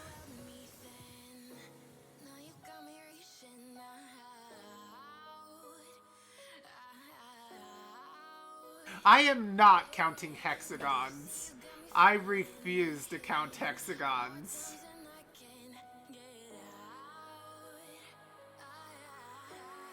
I think when I start approaching this curve here, I'm going to consider making the fabric get thicker faster. Counting hexagons is hard. I mean, if this were a flat plane and these were perfect hexagons, right? Like the kind of like ideal hexagons, then yeah, I can count them. I can count them by basically counting the grid and using the grid to calculate how many. This is a very unusual shape, and some hexagons are being fused into pentagons. So I'm gonna go with not really easily countable. I'm gonna say approximatable, but not countable. And I am not enough of a math nerd to even begin to want to calculate this, let alone to actually calculate this.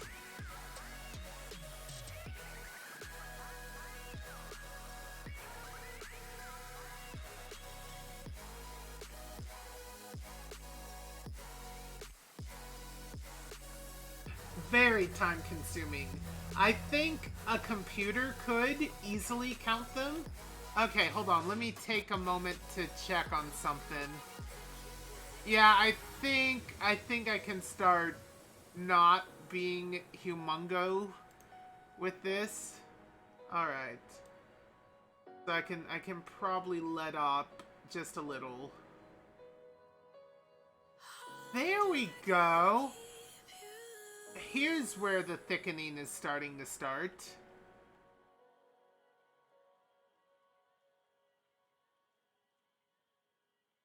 Okay, I need to kind of follow the flow of the dress.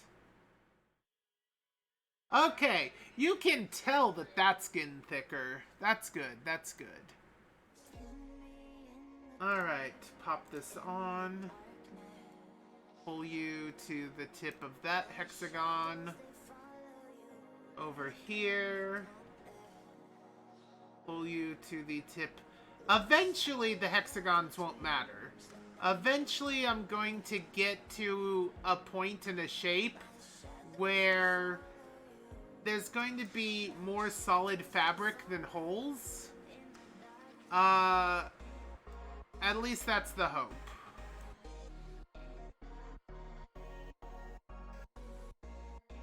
Alright, I think I want to redistribute this back in.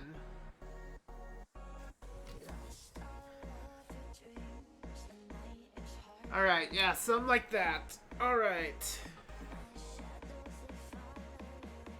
Alright, so the next step is to check on fusions. Do I need a fusion over here? Probably not. Alright, so between these two, the thinnest one is either that one or... No, this one's the thinnest.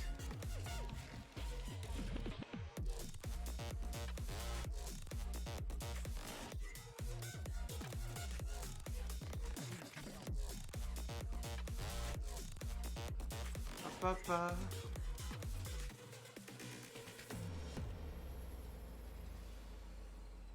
You enjoy watching people art? That's really nice. Let's see here.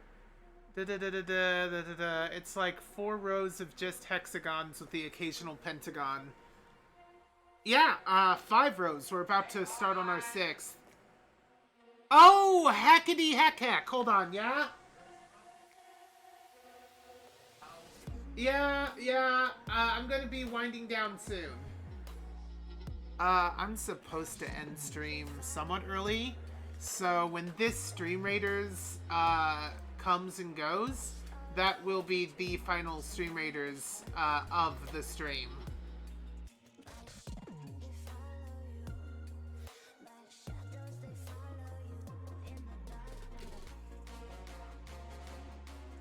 This is actually intriguing. A pentagon is attaching to another pentagon, which should be pretty rare. I think it says a lot about the load being bared, the load being bared by that particular section of fabric. Let's see here. I think this one's the thinnest.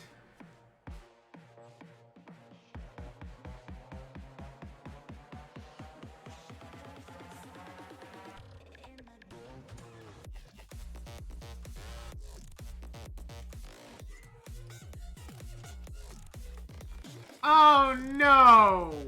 No! Dangus!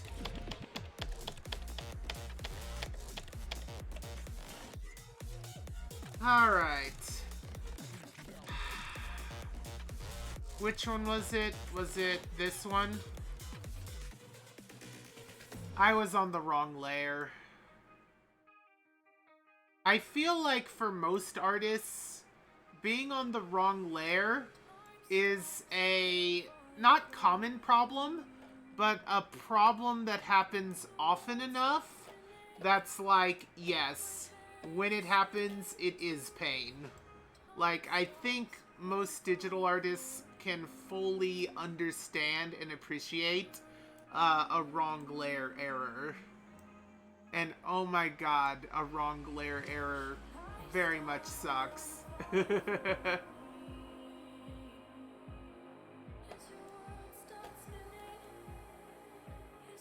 Not just Dangus, Dingity Dangus.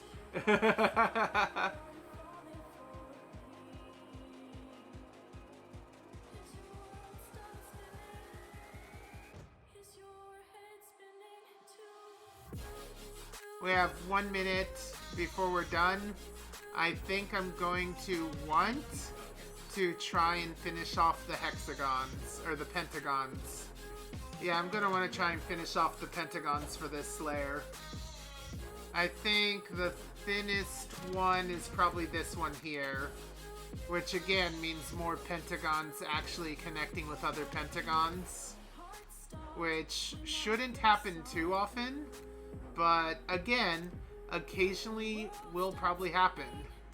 If there's too much stress and areas are merging, that's going to create more stress and require more fixes to fix. You know what? Who knows how far down there the next one is? I think this one needs to be enlarged.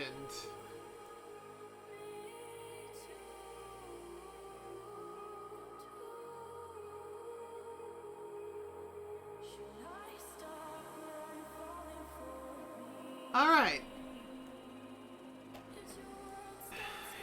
Here we go. I don't know how far I'm gonna get on this. Probably like 2 or 3 before I need to do Stream Raiders. And then I'll be raiding out basically immediately.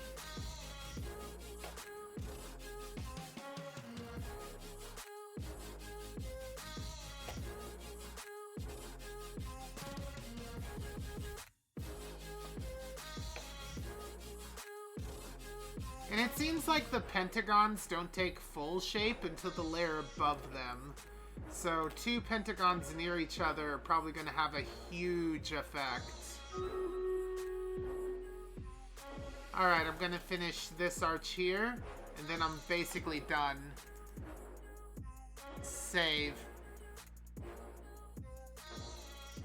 Honestly, I like that dress so far. I can't wait to see it kind of turn into one solid piece instead of this kind of thin piece filled with a lot of holes. Let's jump over to Stream Raiders, and it's the final Stream Raiders of the day. Alright, let's see here. No one chose Archer there, so that's going to be fun. Okay, I think the correct move is to speed up all of these hackers, because their entire goal is to run interference. Alright. Thank you, Seke. Thank you, CW Tiger. Thank you, Shiron. Thank you, Olianu. And thank you, NetSurfer. Let's go.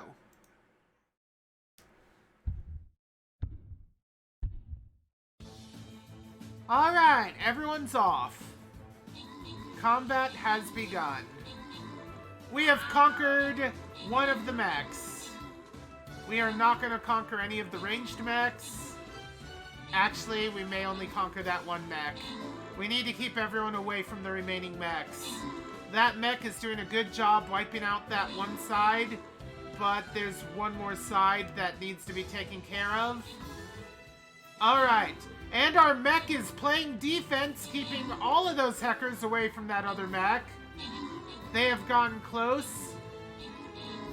And that mech is down. We did it! We played Keep Away successfully! With only one mech active on our side, we played Keep Away, and I got a new skin! Woo! Yes! Thank you, everyone! And congratulations, Oleanu, on your extra money.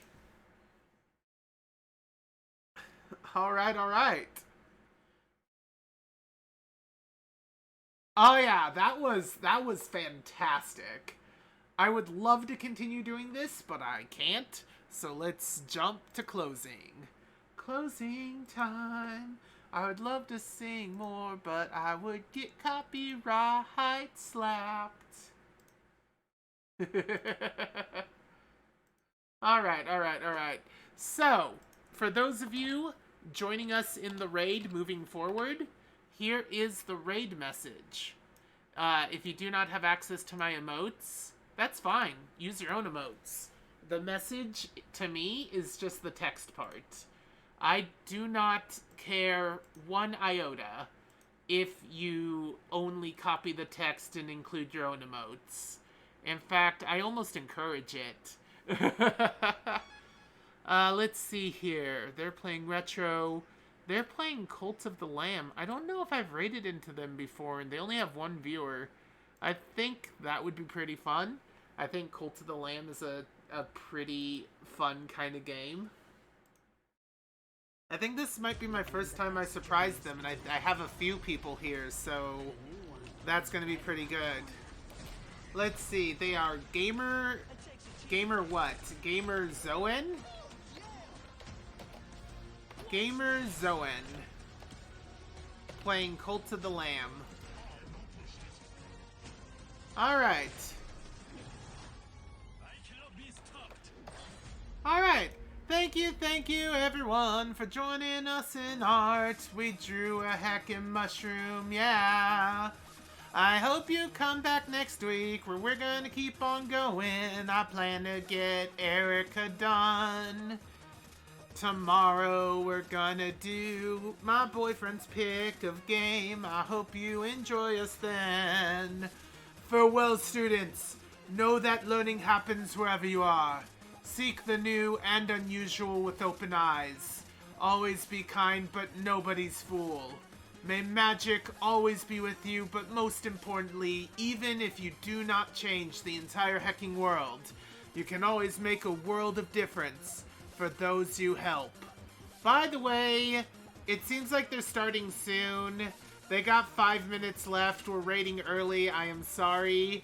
I couldn't see what they're at before the commercial. Bye, everyone!